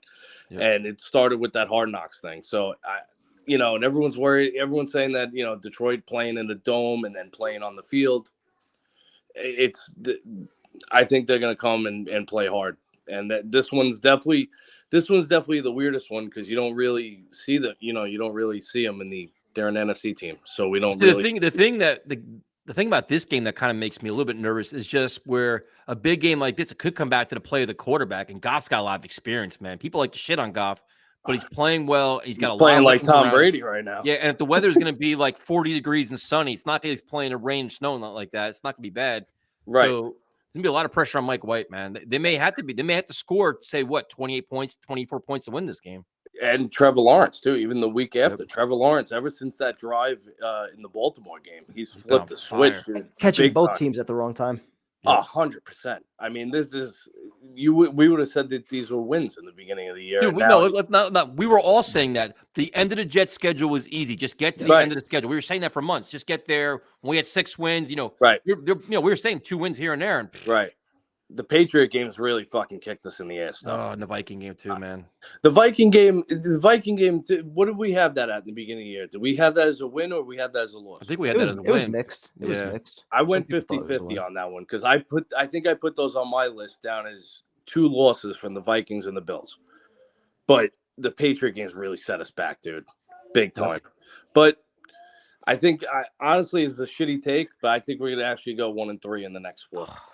I don't know. I just have listen. I just have a feeling, man. These teams. So let me get this straight. We went from Blade telling me that the Jets Sauce is not going to get an award, and he's give doom and gloom. And now you're doom and gloom too. We're not even finishing above 500. No, I'm not doom and gloom. I'm just saying we're catching, like what Kevin said, we're catching these teams at the wrong time. We're going to end the season at 8-9. Especially with this fucking offensive line playing. If we start the season, if we're at 6-3. And we end up at 8-9. Oh, it's embarrassing, bro. That's gonna be a solid problem. Then you'd be like, bro, dude, the offensive line, but the play call, starting to like solid now. Yeah, me too. But the LaFleur back here next year? That was my question for you guys. Yes, absolutely. You think? I think so. I mean, the run pass thing is getting ominous at this point. I mean, 1-3. Even you even upset Elmo with this. I mean, listen. I'm rooting for him hard, but I feel like these 2 teams coming in are red hot. You're losing subscribers by the second right now, man. Wait, it's all right. We got 15. It's pretty cool, but I'm trying to. But please, if you guys want, seriously, I want to have all 3 of the fellas on because it wouldn't be right if all. I'm on strike. I'm boycotting. Well, I'll see you at the Jags game. You're going? Yeah. I'm bringing my wife. She's a Jaguar fan. Oh, shit. Yeah. So, I mean, in the back of my mind, if they win, maybe I'll, help me out at home. But, Thanks for calling in, man. Yeah, that'd be cool, though. We could tailgate for the Jaguars game. Yeah, I'm in. So just let me know. We got tickets already. I think we're like section 110. Oh, nice. So, yep. Cool. All right, boys. Be safe, man. Love you. Later, man. Have a good night. All right. 1-3, man. Damn. Now Tyrone gave himself. He's calling himself Hollywood and said we gave him the name. Yeah, but even if we give you the name, you don't call yourself the name. That's something Steve would do. I don't call myself Primetime. You guys call me that. I know. This is just. I'm very humble in my Primetime nickname. The name of their show is Jet Turbulence, I think, or something like that. Dale will come on in a couple seconds. We'll get him to think about that. The BYU fan could come on. Where is he? He's not here. Unless he's just like everybody else, Mr. Lampshade. Name on there. Yeah, we're not gonna bring on the Lampshade, dude. They're gonna sit there like that the whole time. It's probably BYU. BYU fans like everybody else. I want to come on. I want to come on. They don't do shit. What's up, man? What up, man? How you guys doing tonight? How you doing, man? What's going on? It sucks for the loss, but you know what, dude? I'm gonna bring some positivity into this live stream because the last 2, man, they were negative. For the Lions, dude, they're at the high of the high. They just beat the Vikings. This is a perfect game to get them at because they think they're on the top of the world. They think again, they just beat the top Vikings, man. They think they could take anyone.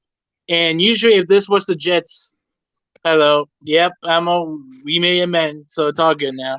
So, but still, though, they're on the top. If this was the Jets team, we would be worried about if the Jets look at the Jets versus the Bills. We were all high in that.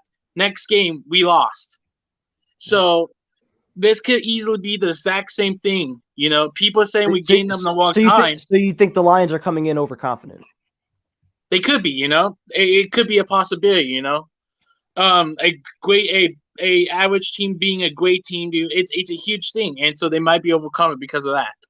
See, I think that the Lions playing this well is probably a good thing at this point. Where they had the Jets' attention, where they know, listen, they're a very good team at home. Can't look past. It's a must-win in the Jets' eyes. So I think it's gonna be a great game, man. I'm looking forward to it. It's gonna be interesting though, because they're not your same old Lions, man, by no means. And we're not the same old Jets too, and I think both sides recognize that about the other. So yeah, but there's things like if you look at what the Bills did last week in terms of like attacking Mike White, the Lions have players that can do the same thing. So it's gonna be interesting. Why they drafted the number 2 overall pick too. That pass rusher. So that's gonna be Hutchinson's gonna be a problem with us. But now my worry about the Jacksonville game, since that's game. Thanks. It's the Jacksonville game. That's going to be a Thursday night game. We're going to have less prep time to prep. I'm expecting us to win that, but that's going to be a grinder. I think I'm just drinking the Jet juice right now because I have more confidence with the Jaguar game than I do the Lions game because I think the short week for the Jaguars facing our defense, we have the advantage. That's just my personal opinion. And the crowd is going to be completely off the rails. And they have to travel, so. Yeah, but I mean, our defense, with short week to prepare, you got to prepare for all the things the Jets can do to you, plus the physicality of it, plus the environment. And there's a lot that stadium's going to be a zoo. So, right. And then they better not lose to the Seahawks. I'm going to that game. Every time I've been to a Jets game, we always lose. First, stay your ass home. I'll pay you to stay home. Fuck that. It's funny because the one game, my first game as a Jets fan, was the 2015 Wales versus Jets, where Fitzpatrick got hurt and we had to put Gmo in. How many games you been to? I've been to 2 games so far. This is going to my 3rd game, so I'm 0-2. My second game I thought it was a larger sample size. So where do you live? I actually I lived in Indiana, so I'm curious about this. So the game's on New Year's Day. So when are you flying in? So me and my mom and my stepdad, which they're Seahawks fans. So we're flying in the same week. I believe it's the 30th. We're flying out there 30th. Nice. We have family out there, so we stay with family and then go to the game and then fly back the night. Nice. You can enjoy a little weekend there. You enjoy New Year's out there. That's cool. That's awesome. Yeah, it's gonna be cold, man. If we lose that team, dude, I might not just go to any other game in my life because 0-3. I gotta tell you right this: if they lose and you're there, if the Jets go to playoffs, you're not going. We'll pay you to stay home. I totally agree with that. Thanks for calling, man. We appreciate it. Yep, jet up, everyone. Peace. Have a good night. Thank God he brought positivity back to this show. God damn. Between Joe Cat and Blade, this was terrible. That's what happens with the Patriots. What's up, man? Yo, what's up, fellas? Dolphins. What the hell is that shirt? Mark Sanchez? Who is that? Or Gaston? Who is that? Oh, it's freaking Maradona, baby. Maradona. There you go. Yeah, my Argentina went to the finals, baby. Did Messi score today? He did. He did, a penalty kick. Oh, shit. Yeah, it should be fun, man.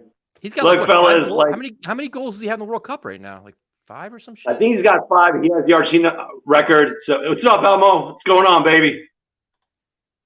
So yeah, no, it's gonna be fun. Look, man, I'm sorry if I didn't send a shout out. Like, I want you guys on there, but I know how hard you guys work relentlessly, and I'm like, shit, I don't want to be bothering you guys at all. I don't, and you guys mean the world to me. You guys fucking know that. You know that.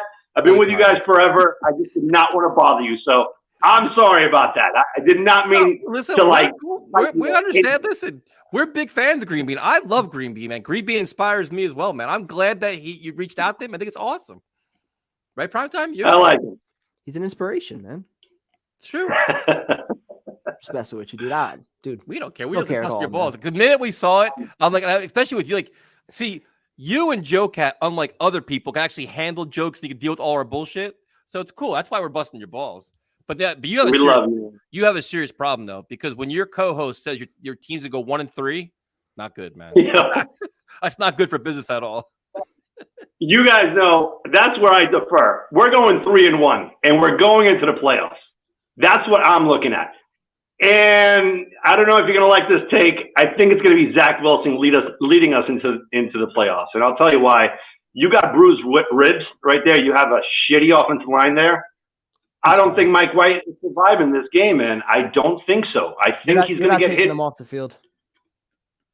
He will not. What's that? You're not taking him off the field. He's not coming out of the game. So you're thinking Mike White gets knocked out this week. Zach takes over and rolls. I think so. Because again, it's not because Mike White doesn't want. He's gritty. Obviously, but you have no offensive line. The guy can't run. That's one thing Wilson has over him, right? But again, it's not that we're just supplanting him. It's just that we have no O-line. That was our depth, right? That was our strong point at the beginning of the season. Yeah, but we don't have that. But what's weird is we don't have an O-line. Meanwhile, it's all veteran guys. George Fant is back. Everybody loved Herbig. You have Tomlinson. You have Dwayne Brown. Like, what? This is probably the most experienced line we have. Like, why do they suck? And if they suck that bad, then put somebody in the backfield. Use your tight ends more. Use the running back. Stop going empty backfield. Like, figure it out. Right. Like, this offensive line. Tight ends have to be better too. Tight ends got to be better. Conklin was terrible last week in blocking. It was awful. But the offensive line should be better, dude. They have to be better. You're right. And that's where the whole Mike LaFleur factor comes in. Like, he doesn't know how to adjust. He doesn't know how to, take Berrios out, man. And enough is enough. Start using your second rounder, Elijah Moore. He fucked up against the Vikings. Done. Stop throwing him on slants. It hits him right in the fucking face. Enough is enough, dude. I'm done. I'm done with Berrios. Even special teams. First half of the game, he looked like he was scared to field the ball because of the weather. That cost him 20 yards in field position. He'd run up, he'd run back. I'm like, what the fuck is he doing? Yeah. That one. That's the one that I'm like, what are you doing? Like, he's going there. He kind of backs up, and then he runs after the ball. And he almost hit it. I'm like, he ran, he got away, and they ran near the ball, almost touched him. I'm like, the ball just barely missed him. I was like moving shit. I was like, you out of your mind? It's out of this world, guys. But again, I think we're making playoffs. 3-1, it's foreseeable. It's right there. So I don't know. Maybe I might go Zach Jackson. So 3-1, Mike White's getting knocked out. Zach's going to lead the way. What game are they losing? We're losing the Jaguars game. Oh. I don't know how they lose the Jaguars. You know what? Playoffs. So that's an AFC game. That's for tiebreakers and shit. Trevor Lawrence, man. Well, that would mean you got the Bengals or Ravens, one of them, and then the Chargers, and then you would need the Dolphins and Patriots both to lose multiple games. Trevor Lawrence beating Zach would be fun, wouldn't it? That'd be some headlines. That would be fun. And Trevor had to be our quarterback, man. But because of fucking Sam Darnold, fucking Frank Gore, and Gase doing jet shit, that messed us up, man. He had to be our QB. But it sucks. It is what it is. But anyway, fellas, thank you for your time as always. Dude, I think – hold on. By the time everything's done, you guys are going to be the Bill Walsh of all podcasts.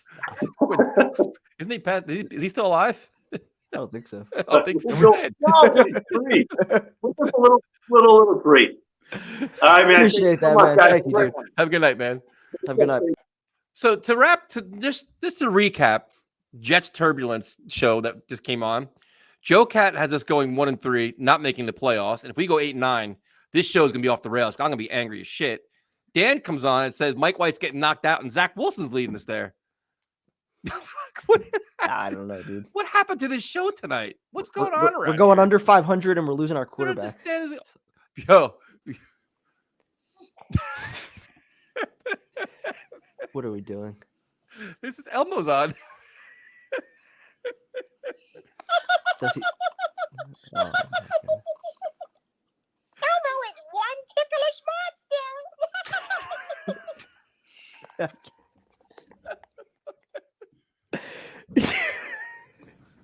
What are we doing? What's happened to our show? We used to have football debates. We used to actually talk about game, do breakdowns. We used to do game previews. I just broke my microphone. Oh, shit. Who was that? I don't know what's going on. I don't know what we're doing here anymore. And now we got an Elmo imposter. Oh, no. Oh, shit. I thought it was the original. Jesus Christ. That's a controversy. Jomo, what's up, man? I can't breathe. What the I hell can't is breathe. that? You can't. What the hell was that? I don't know what happens, man. Holy shit. Why'd you gotta bring me on? You just never know on Tuesday nights, man. God. Nope. That was funny. My eyes are tearing. Shit. Did he leave? I kicked him out. There's no way nothing to get better. Like there's only worse things are gonna happen after that. Man. He's programmed to That talk. was funny. He couldn't have said anything bad. Shit. But you never know, dude. Yeah, you gotta cut your losses sometimes. Oh man, guys, I'm gonna be the negative route, I guess.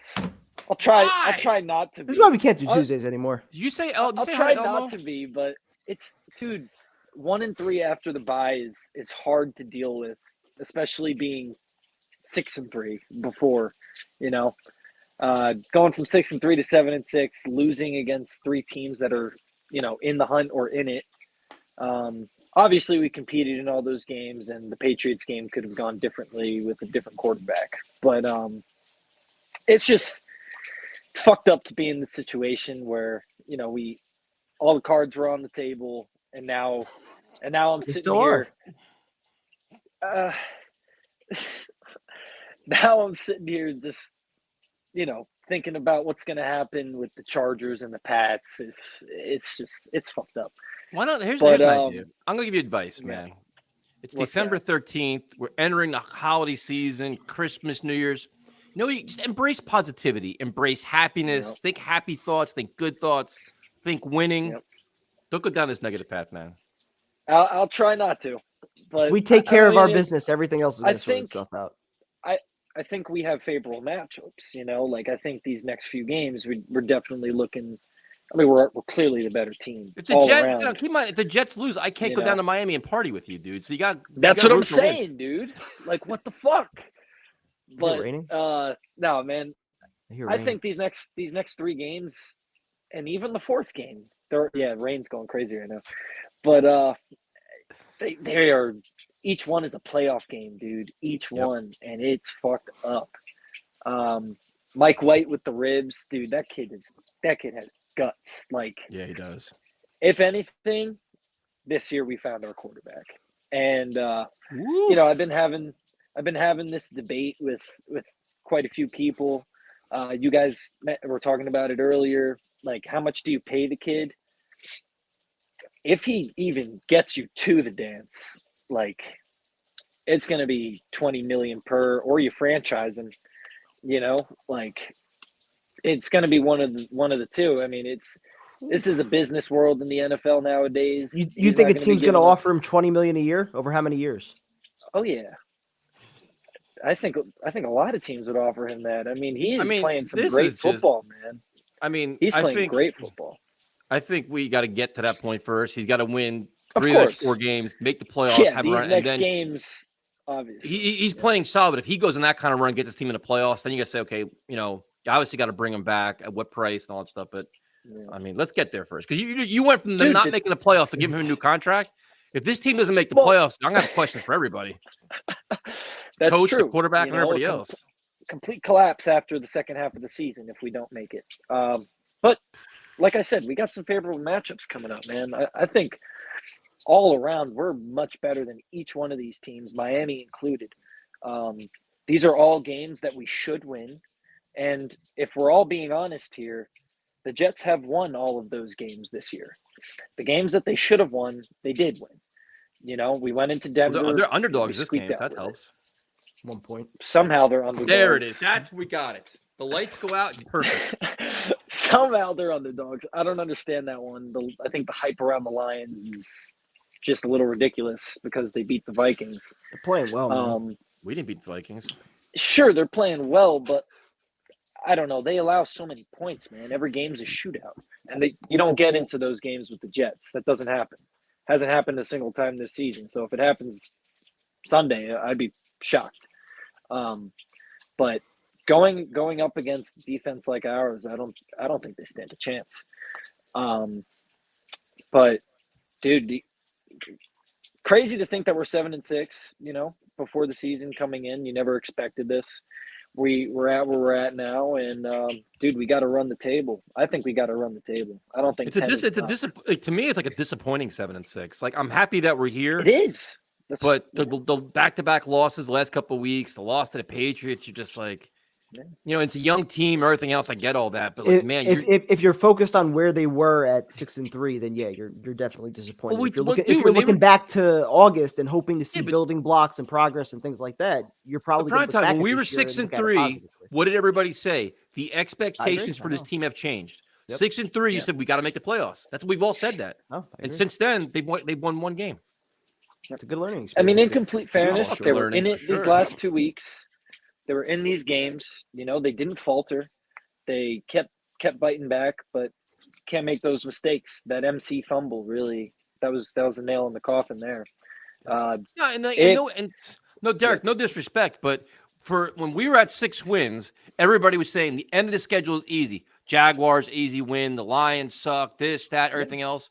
The Seahawks. Nobody expected Geno Smith to be playing like this with Metcalf and Lockett. I mean, it's nobody. And you expect the young team to be getting better way, too. Yeah. I still feel that way. I mean, the Jags just went in and they beat a division opponent. Those division games are always tight. They're always close.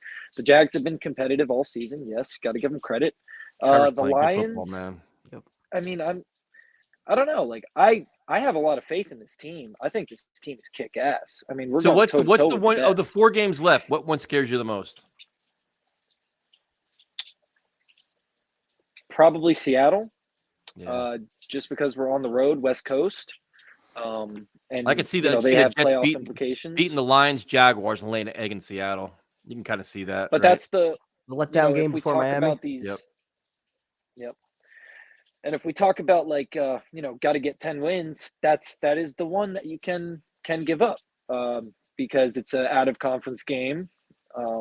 You still hold the conference tiebreakers if the Chargers lose a couple. So I got a better question. So if the Jets-Dolphin game is important, what day do we start partying? Do we start partying on Friday or Saturday? Oh, dude, Friday. Dude. Making sure we're on the same page here. Bro, if we're 10-6, Monday. If we're going in 10-6, could you imagine? If we're 10-6 going down there, I'll be done by Wednesday.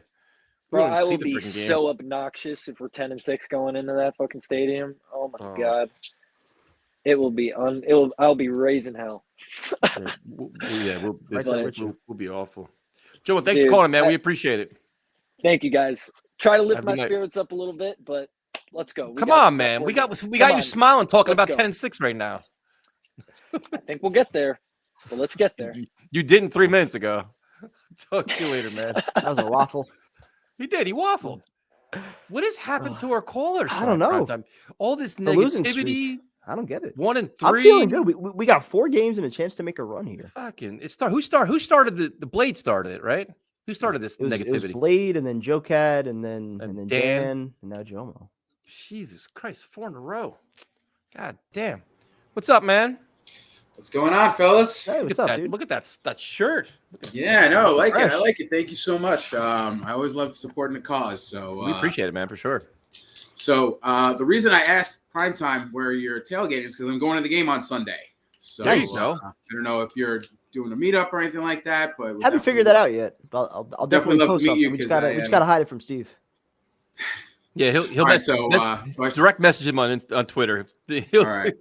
I was fun. I'll post something by Friday. Let everybody know where we'll be at. All right, sounds good. I am going to be. Hello, Elmo. My bad. I was so excited to get on here that I missed my place. So, I am going to be the fountain of positivity. I think we're going to run the table. There you go. To be honest with you, I think that I think we're just better than all the teams that we're playing. Even though the Lions are playing great, even though Jacksonville obviously has hit its stride with Trevor Lawrence. And I mean, the one game that it would give me a pause, Seattle. That's it. Just because it's West Coast, we never play well in Seattle. But I think this is a different mantra. I mean, I think, hearing Solid post game be like, we're gonna see them again. I like that. He wasn't talking about next season. Yeah, he was talking about playoff run. And his team needed that, man, because I think he knew they lost 2 in a row. They're kind of down. They're kind of questioning themselves a little bit. And he knows they got a big game at home. And I honestly think if the Jets beat the Lions, they're gonna beat the Jaguars. I just think they're gonna roll that momentum and that because the fans are gonna be all amped up. Thursday night game, chaos. But then the Seattle game's gonna be the one where it's gonna be like. But I'll tell you about the Seattle game. I think I think that they're going to look at it and they're like, all right, we got 2 games to go, and we hold destiny in our own hands. And I think that just I don't see Solid letting them take the eye off the ball. I just really don't. Yeah, that's the old Jets where they would, I mean, how many they times got to prove it though, man? Because they were 6-3 at one point, so they got to prove that they're not the same old Jets and not have a late season. Yeah, but you know what? Like the change in quarterback, I think that was like a big thing where they just kind of like, all right, we just got to go in a different direction. Yep. I just really feel maybe I'm foolish and maybe I'm setting myself up for disappointment because I consistently do that with my sports teams. But it is what it is. We're all there, man. I think we're all we're cautiously optimistic, right? Prime time, where it's like you want to be like, we're gonna win 3 out of 4, we're gonna make it in the playoffs, but you're like, now you see how good the Lions are. I still feel good, man. We lost 3 out of 4, but I'm right think there. This has been a defense that's been pretty consistent all year. They've been playing pretty well, and even lately, they're still moving the ball. They're not avoiding those mistakes that you can't have against teams like Buffalo and the Vikings. You got to score 4-0. 4-0. I think that with this defense, they're not going to freaking let the Lions just kind of, one shot over them. They're a different team in the Dome. They're on the road. They're traveling. I think there's just a lot of things that we can look forward to with this game coming up. One thing I did want to mention. So I'm going to slam ESPN here. All right, go for it. Because I don't like them. But anyway, Jesus Christmas, and I know we probably shouldn't be talking about this, but I'm going to do it anyway because I really wanted to get this off my chest. Michael Kay just had to be like, well, the Jets did win 5 games with Zach behind quarterback and blah, blah, blah. It's kind of like, it's like, my dude, did you just not see the guts that this guy showed and how this team is galvanized? He literally is like, well, it's a little over the top. They really is. The 5-2 thing makes no sense, man. Because you're telling me, so he's 5-2. He's one of the best quarterbacks in football? No. Yeah, well, that's just it. It's just kind of like, did you watch any of the games? Did you see any of the highlights? Did you see any of his stats? Or do you want to call as a call in? In only 2 of those games did he actually make plays that really helped you to win. And in both losses, he was the primary reason that they lost. Right. I mean, turning the ball over and couldn't driving the ball at the end at New England. Yeah. But the thing is, dude, like your eyes don't lie, man. Where it's like the offense flows so much better right now. You're getting Elijah Moore back involved. You're getting the passing offense is like an NFL standard. It's competent now. Like we were like the worst passing offense in football, and it really wasn't even all that close. It was embarrassing. Yeah. But we tolerated it because the Jets were winning games in spite of them. And I'll give you credit, Tyson. You actually were on the ball on that because you were like, you know what? Winning is masking these things. Winning is masking these things. And as soon as we started seeing all right, dropped a couple of games, and it's all of a sudden it's just kind of like, all right, now we're really seeing. You couldn't sustain that kind of play on offense and win games, especially against better teams. So anyway, I hope you guys have a good night. I just wanted to pop in and say hello. And great talking to you. In prime time, he'll see him on Sunday. Yeah. So is that your Twitter handle? KS1988. Yep. All right, so I'll hit you up on Twitter and let me know where you're at. Sounds good, man. Talk to you later, man. See you guys later. Later. All right. Primetime got a big tailgate on Sunday. I didn't think I was cooking. I might have to now. No, you just do like sandwiches or some shit. Just hang out and tell everybody just to bring beer and hang out. I might do that. Tell Steve to bring the food. He owes by now. I think he's gonna bring food. He owes. Let's see. We got here. I think I will. I think I'm going to. How about you just go to the game? Nope, not going to the game. I'll go to the Jaguars game. The Jets win on Sunday. I'll be at the Jaguars game by 4:30 with Fireball. I might even bring Casamigos tequila. Get this shit really rolling. Get Primetime's eyes nice and red where you can't really see. No. Yes. I have work. Dude, so do I. Dude, it's sleep. Get a couple hours of sleep. You'll be fine. That's what coffee's for. I've done it before.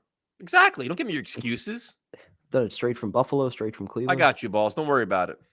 Fireball for the Jaguars game. It's got to win on Sunday. And Elmo's going to be there too. Perfect. He's not going to be in character. There's no way. That'd be funny as shit. Everybody's going to the Jag game. This is perfect. All right. We got another celebrity in here. Look at this guy showing up. Oh, hey guys. How you doing? How you doing, man? What's up, man? I'm doing good. Just taking a break from stressing over at school to call in. How's school going? Oh, it's pretty. I mean, it's the last week, so it's just I have like a paper due in a few days. I had an exam a day ago, and I'm working on some. I was working on some music theory before this, So just a lot of stuff, but it's fine. Last week, and then once I'm done with that, I'm just done. You say hi to Elmo. Oh, hi Elmo. Hi everyone else. You said you have music theory. Is that what you said? Yeah, I was taking it as an elective. It was a bad decision. I played the piano when I was a kid, so I thought it'd be a good idea. Right. What do they teach you on that? It's just like it's basically like like you're learning notes and stuff, but then you're learning like harmonic function and like the different way like the scales interact and how you just like construct that music. Class. I know how to rap. I'm good.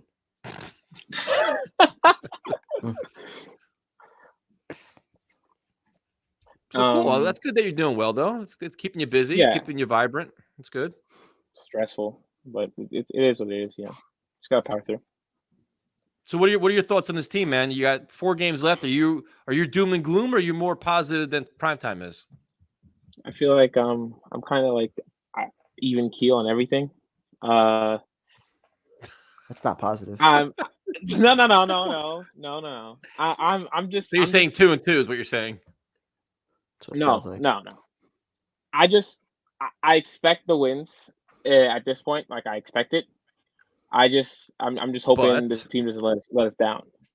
That's it. I'm just hoping they don't let us down. I think I'm like that every Sunday. The Vikings game was the Vikings and Bills games were obviously games against teams with a lot of wins, but I think those are games we should have won. I know. I think offensively we still have a little room to grow in terms of production and consistency, which I think that's actually like a heartening sign. Like I know everyone's getting on Michael Carter and Berrios, which those are the fumbles bad and the touchdown receptions bad, but as an offense in those 2 games, which were decided by 1 score, we had 0 points and 3 points in the first half of those 2 games. And if you gotta be pissed at the tight ends and the offensive line too. If we're a bit more consistent, to start the games at the same way we finish them, and I think like I don't know if that's play calling probably, but like the aggressiveness where we end up in the situations where we're playing from behind and we're throwing more like pushing the ball actually, and like there's like an urgency to move the ball, and that's how we're scoring and at the second half of games. But in the first half of games, we're fine with just like these little punt plays and we're just literally just playing punt back and forth, seeing who can get better field position to see who can score, and it's putting us in a bad position in the second half, I feel like.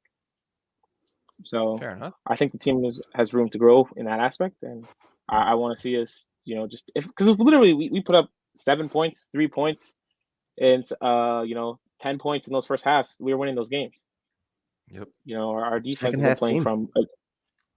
They're leaving so many opportunities on the field, dude, between penalties and turnovers. I would just go hurry up in the first half, change it up, go up tempo, see if they can shit. get in a rhythm early on. Something, man. Got to do something, man. It's just like now you're playing at home in front of your crowd. Hopefully they have a lot of energy. They're going to feel it. They're going to just rally themselves a little bit and get back on track here, 2 tough road games. I fully agree. I think I felt like he's trying to convince himself right now, prime time. He doesn't really believe. You could hear it in his He doesn't voice. believe at all. No, he's trying to. He doesn't want us to attack him, so he's trying to pretend that he's positive. But you could see that you're not positive. You're just trying to sell yourself right now. I mean, I feel like I don't really agree with all the Jets fans who are like so excited over everything, but I don't want to like get into an argument. You're not excited at 7-6 with a chance to make the playoffs? Hey, I mean, I'm excited. I just also think said you weren't excited. We shouldn't be. Hey, I'm talking about. I mean, you said you don't agree with people who are excited right now. No, I exactly said what he said. I meant okay. You said people should be miserable overly. Right now. See, you're not overly. So you're not overly excited the Jets have meaningful games in December? I mean, I am, but I also feel like. Weren't. Wait, Tyson, let me see. This is how I get into holes like the Kittle take, and we just run away with that. But this is the shit you said. We didn't say a word. Wait. Let me clarify. Mm-hmm. Like, for example, right? I don't want anyone to kill me over this. Like the Mike White stuff, right? Just digging deeper. Wait. Let me explain. I've said before, I think Mike White is the quarterback for us right now. I think he's better than Zach Wilson at the moment, and I think there's no discussion there. Right. But I'm saying when I see people talking about, give him a 3-year contract, or like talking about how the team has like reached the point and that we're blaming other people for anything that potentially goes wrong, and acting like there's not look. I just think what you're saying is like Mike White's eventually going to crash and burn. No. I'm just saying. That's what I'm staying like in the middle. What I haven't seen, what I've seen so far is something that's encouraging, and I hope he can take it through and potentially make a playoff run. But I'm also not saying that we've already found the franchise guy. I said before to Tyson when I called in. Don't get distracted. It sounds like you're encouraged, but you believe there's a shelf life on Mike White. Potentially. But Tyson, when I called in to you and Tyrone a few weeks ago, I said I'm in the middle of Mike White and I'm waiting. I'm giving him the rest of the season, and I said I wouldn't make a decision until then. So I haven't. I agree with you. Heartened by how he's played, but I haven't been like completely won over. The next 4 games the next 4 games will show us a lot, man. If he goes on a roll and gets his team in the playoffs and the passing offense is improving, he's only started 6 games. I'm like, it's hard to figure out what he is. But if he gets us in the playoffs, dude, they go 3-1 under him and gets it and plays well in the playoffs, you got to bring him back and got to pay him. I'm not saying give him a franchise contract, all this shit, but it still remains to be seen. He still has a lot to prove, just like Zach does. But to me, it's like I'd like to bring him back either way in an open competition next year. That's what I'd like. It would be the exact same situation as Fitzpatrick, minus obviously the years of the players and their experience, just in terms of the locker room wanting their quarterback to come back. I think it would be the exact same situation where you. But there's nothing wrong with saying, you know what, we want to see more out of him. Bring him back and say, you know what, Zach, we think compete, earn the goddamn job. There's nothing wrong with that. That's a take I can agree with. I'm just like saying, I'm on this. I'm on your side. I'm just trying to stay like. Reserve. Well, you're waffling a little bit, but that's fine. We can get you through the waffles. I tried to stay in the middle. We gave you a spatula. You fixed the waffle, but you flattened it out. You didn't really go too bad with it. I tried to, so when I said I was a bit disappointed, it's because I get we're 7-6, but we were 6-3, and then we went to 7-4 after the Bears game, and then we had 2 winnable games, and as a team, we came short. And it's kind of. I'll even bail you out because if you look at 7-6 now and where they were, it's disappointing that we're in this spot now. We're looking at who has to lose, who has to win, all that shit. Where you could have, if you won the Patriot game, if you won the Viking game, you're in a better spot. But like Primetime said, you're kind of getting things back from earlier in the season when we should have lost the Browns game.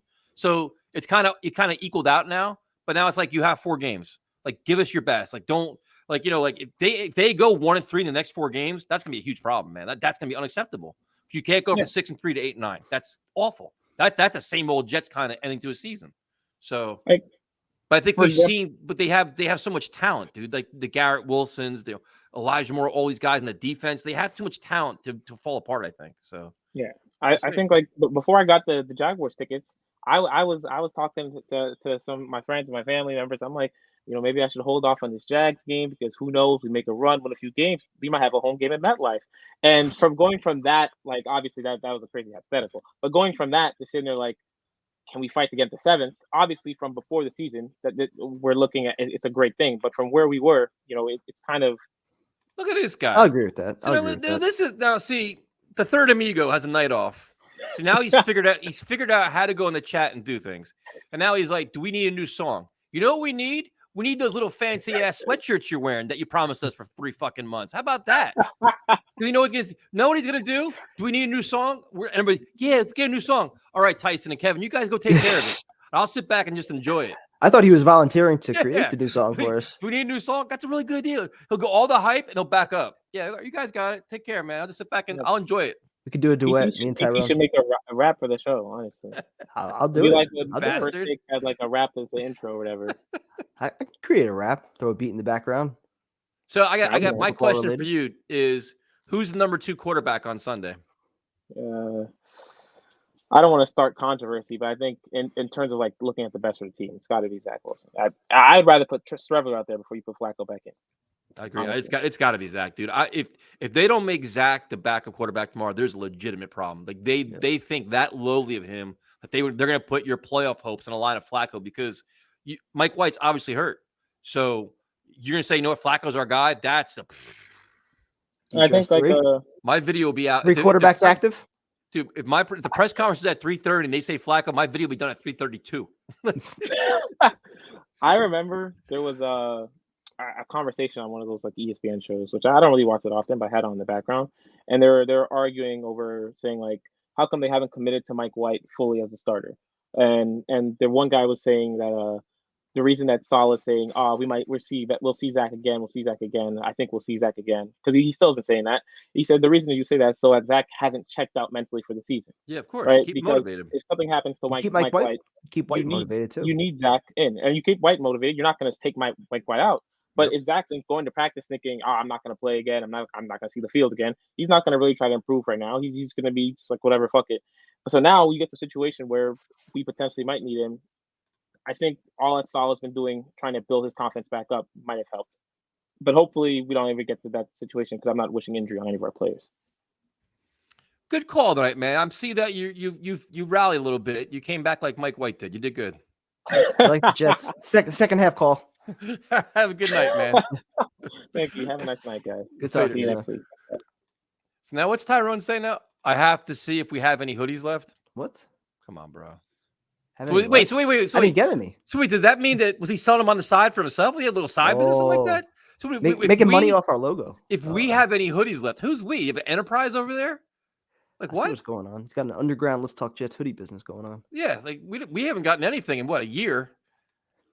Interesting, fascinating stuff here. See, we're learning the inside stuff.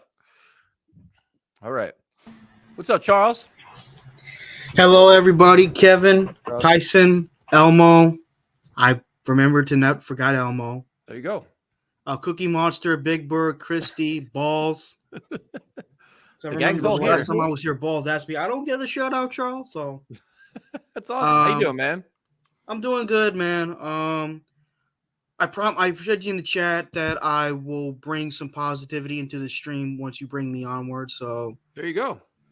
I know a lot of Jet fans are upset, and I understand that. But at the same time, we're 7-6. Yes, we started off 6-3, but at the same time, the opponents we faced were not easy tasks. I mean, I'm not making an excuse, but it's the truth. The Patriots, they beat our ass 10 plus times. I know I'm tired of that shit too, but it's the truth. Buffalo is a good team. Well, the second game they beat our ass. We gave the game to them.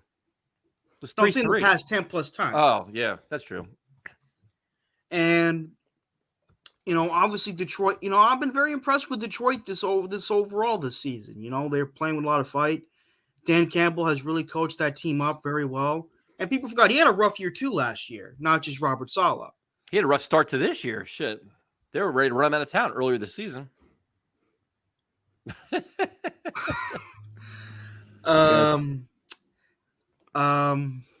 So Dan Campbell, I mean, he started off slower. People are starting to question him, but the offense was scoring points, and now they've won 5 out of 6. They went 5-1 their last time out. Yeah, they won 5-1. Yep. They're playing very well. Jared Goff's playing good ball. He really is. Aiden Hutchinson. I don't understand Sauce Gardner was the favorite to win Defensive Rookie of the Year, but you can't count out Aiden Hutchinson. I mean, this guy has been phenomenal since he came to Detroit. I mean, he's got 7 sacks this year. And he's got like 2 interceptions, I believe, as well. So that's pretty damn good. But with all due respect, this is a game where the Jets have to win. Like, I'm not trying to be negative, but this is the truth. Like, this is a game the Jets have to win. I picked the Jets heading into this season to go 11-6. And still a chance. It's still a chance. I mean, if they run the table, which would be incredible, they would match my record prediction. But I still see them. I still see them losing to Seattle. Seattle is one of the toughest places to play, not just because of the team, but because of the fans, the environment. It's crazy to play in Seattle. I mean, yeah, but you don't think our defense could stifle? Oh, I think our defense, but it's not the defense that concerns me. It's the offense that concerns me a bit. Yeah, but Mike White I trust. He just played well in Buffalo. I know that, but I'm talking about the play calling with Mike LaFleur. I think the play calling for Mike LaFleur needs to be better, needs to be more consistent. I mean, Mike White, I think, will handle the pressure. It's just, plus, George Fenn, he started all of his career with Seattle, so you might say, hey, guys, we need to buckle up in here. DJ Reed's from there, too. DJ Reed, yeah, I forgot about him. That was my idiotic fault. No, it's good. But playing prime time. That's what I always do. It's always my fault. Yep. Oh, stop it. So what's your prediction for the next 4 games? What are they gonna go 4-0 or 3-1? The best to me would go 3-1. I still see them losing to Seattle, but if they go 4-0, that'll be incredible. But it just comes down to consistency from the team. Is Mike White going to start all 4 games? I hope so, because I've been impressed with this young man. Me too. He's completing over 60% of his passes, which is remarkable for our quarterbacks. Now, who's going to be the backup quarterback? Do you think it's Flacco or it should be Zach Wilson? Yeah, I think so. Flacco's past his prime, which saddens me to say because I grew up a big fan of Joe Flacco from back in his day with the Ravens. But he's a shell. Used to be a Ravens fan? What? Used to be a Ravens fan? No, I'm saying I was a fan of Joe Flacco. Why? Since his days.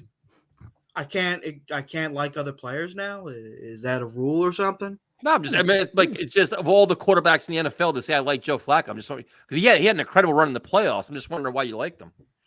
I liked it because of how he handled himself, the way he played. Like obviously he didn't put up the flashy stats. Yes, Edward. That was my brother. Don't mind him. No problem. See, if you look in that 2008 class, you had Matt Ryan, you had Joe Flacco. Matt Ryan got all the attention because of all the stats he put up. But come big games and playoffs, Joe Flacco would win. He's got the 1 Super Bowl ring. Matt Ryan's got 0. That's true. Very true. And I'm not saying Matt Ryan sucks. I mean, obviously he's a shell of his former self too. Yep. But the thing is, you can't like you remember, I'm sure you remember this quarterback, Ken Anderson, right? Fuck, I don't remember him. I remember Boomer. Oh, I'm sorry. I am Ken so Anderson, sorry. I know he was good. But what I'm saying was that, I remember, I'm sure my dad heard this too growing up, but he heard a lot of comparison between Ken Anderson and Dan Fouts. Dan Fouts was fucking great, man. But Ken Anderson was very short, accurate, and precise with his passes. That's what made him so good. I said people, I think, become a bit too obsessed with the flashy stats. I'm not saying Matt Ryan was terrible, but what I'm saying was Joe Flacco got the job done in his prime. Well, now you look at Joe Flacco now. He had a great run in the playoffs. He won a Super Bowl. He made some incredible throws, but he was also spearheaded by an incredible defense with how many Hall of Famers? Oh, absolutely. With Ed Reed and Ray Lewis and Sarah Goose and all these guys. Yeah, I mean, there was all-stars around him. That's true, but he made the plays. I mean, he beat Tom Brady twice in the playoffs. True. I mean, that's more what we Jet fans have had in the playoffs against Brady. I mean, we faced him twice. This Matt Ryan Flacco thing. I'm so sorry about that. I'm just picking up. But and another thing, what Afram said, I understand we're fans of certain players, but we need to be focused on the team. This is a team sport. Like I get it, you want to see this guy to see that guy to see, but what's more important? The team. And I think Robert Saleh's handling this very well. That he's doing it for the team. And look, I hope Mike White's able to play this Sunday versus the Lions. But me too. Because man, he showed me some toughness. I mean, he took some vicious hits in that game. I think the second when I saw him breathing, I'm thinking, oh shit. I thought he got the wind knocked out. The second one I thought they broke his ribs. I thought there was no way he's coming back from that shit. I thought he was dead. There's no way coming back. But he did, man. So what's your score prediction for Sunday? Score prediction? Yeah. Shit, man. I know. Wild shit around here. Mamma mia. Come on, man. It's just a score prediction. We're not going to tie it to you. We won't hold it against you. I'm wrong every week, pretty much. 34-24 Jets. There you go. See, you ended this on a positive, Charles. Good job, man. I had to think because I had so much shit going on in my mind. My mind is a very tricky bastard. Look at the prime times. Have a good night, man. You too, man. Take care. Yeah. Have a good night. See? Bold prediction right there, prime time. Nothing. Next call. Fucking man. I was talking Flacco. I was talking Matt Ryan. Talked some Dan Fouts. Got a Boomer mention in there. Wasn't that everything we talked about not doing tonight? I was fascinated by that one.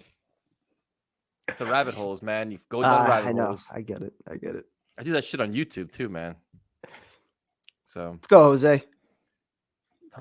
So he looks all excited too, man. I want to fuck him a little bit, but I'll be nice. You do What's that up, too. man? I'm always down for that. My God, Alpha, Robert, Christy, everyone in the chat. Hello, how are you? You notice how once Afram got on, he left the chat. He kind of left it. He's probably on another stream right now. Yep. You notice that's that? That's what most of them do, though. Yeah, they just want to get on. And they just leave the chat then. So, my question for you guys is, who's replacing Braxton Berrios after this season? Everybody's getting Braxton cut. Berrios hatred. He's getting paid a lot of money. That's why. And he's a 4th or 5th receiver right now. The past 2 weeks, you forgot how to catch the freaking ball. I got a more important question. Yeah. This Berrios talk. He's gonna be arrested a year. He'll do his thing.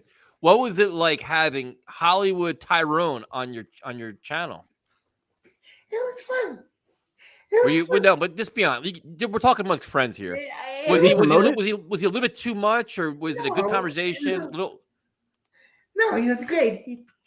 He told me not to get drunk with you, Tyson, because it never stops. I don't know what you're talking about, but I've learned the hard way.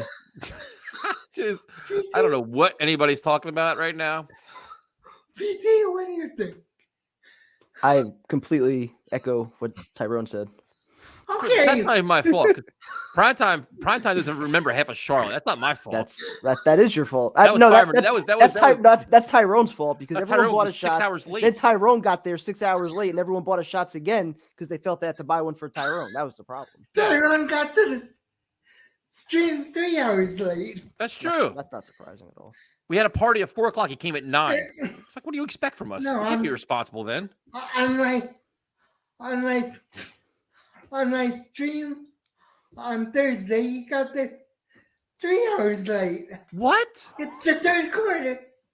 Wait, hold on. So wait, you invited Tyrone to your stream. He showed up 3 hours late? Yes. And then I had... Were you just waiting there live like the whole time for Tyrone to show up? And now I was streaming the game. Damn. Was it the expectation though that he was going to be there for the start of the game? Damn. Well, he messaged me at 4:06.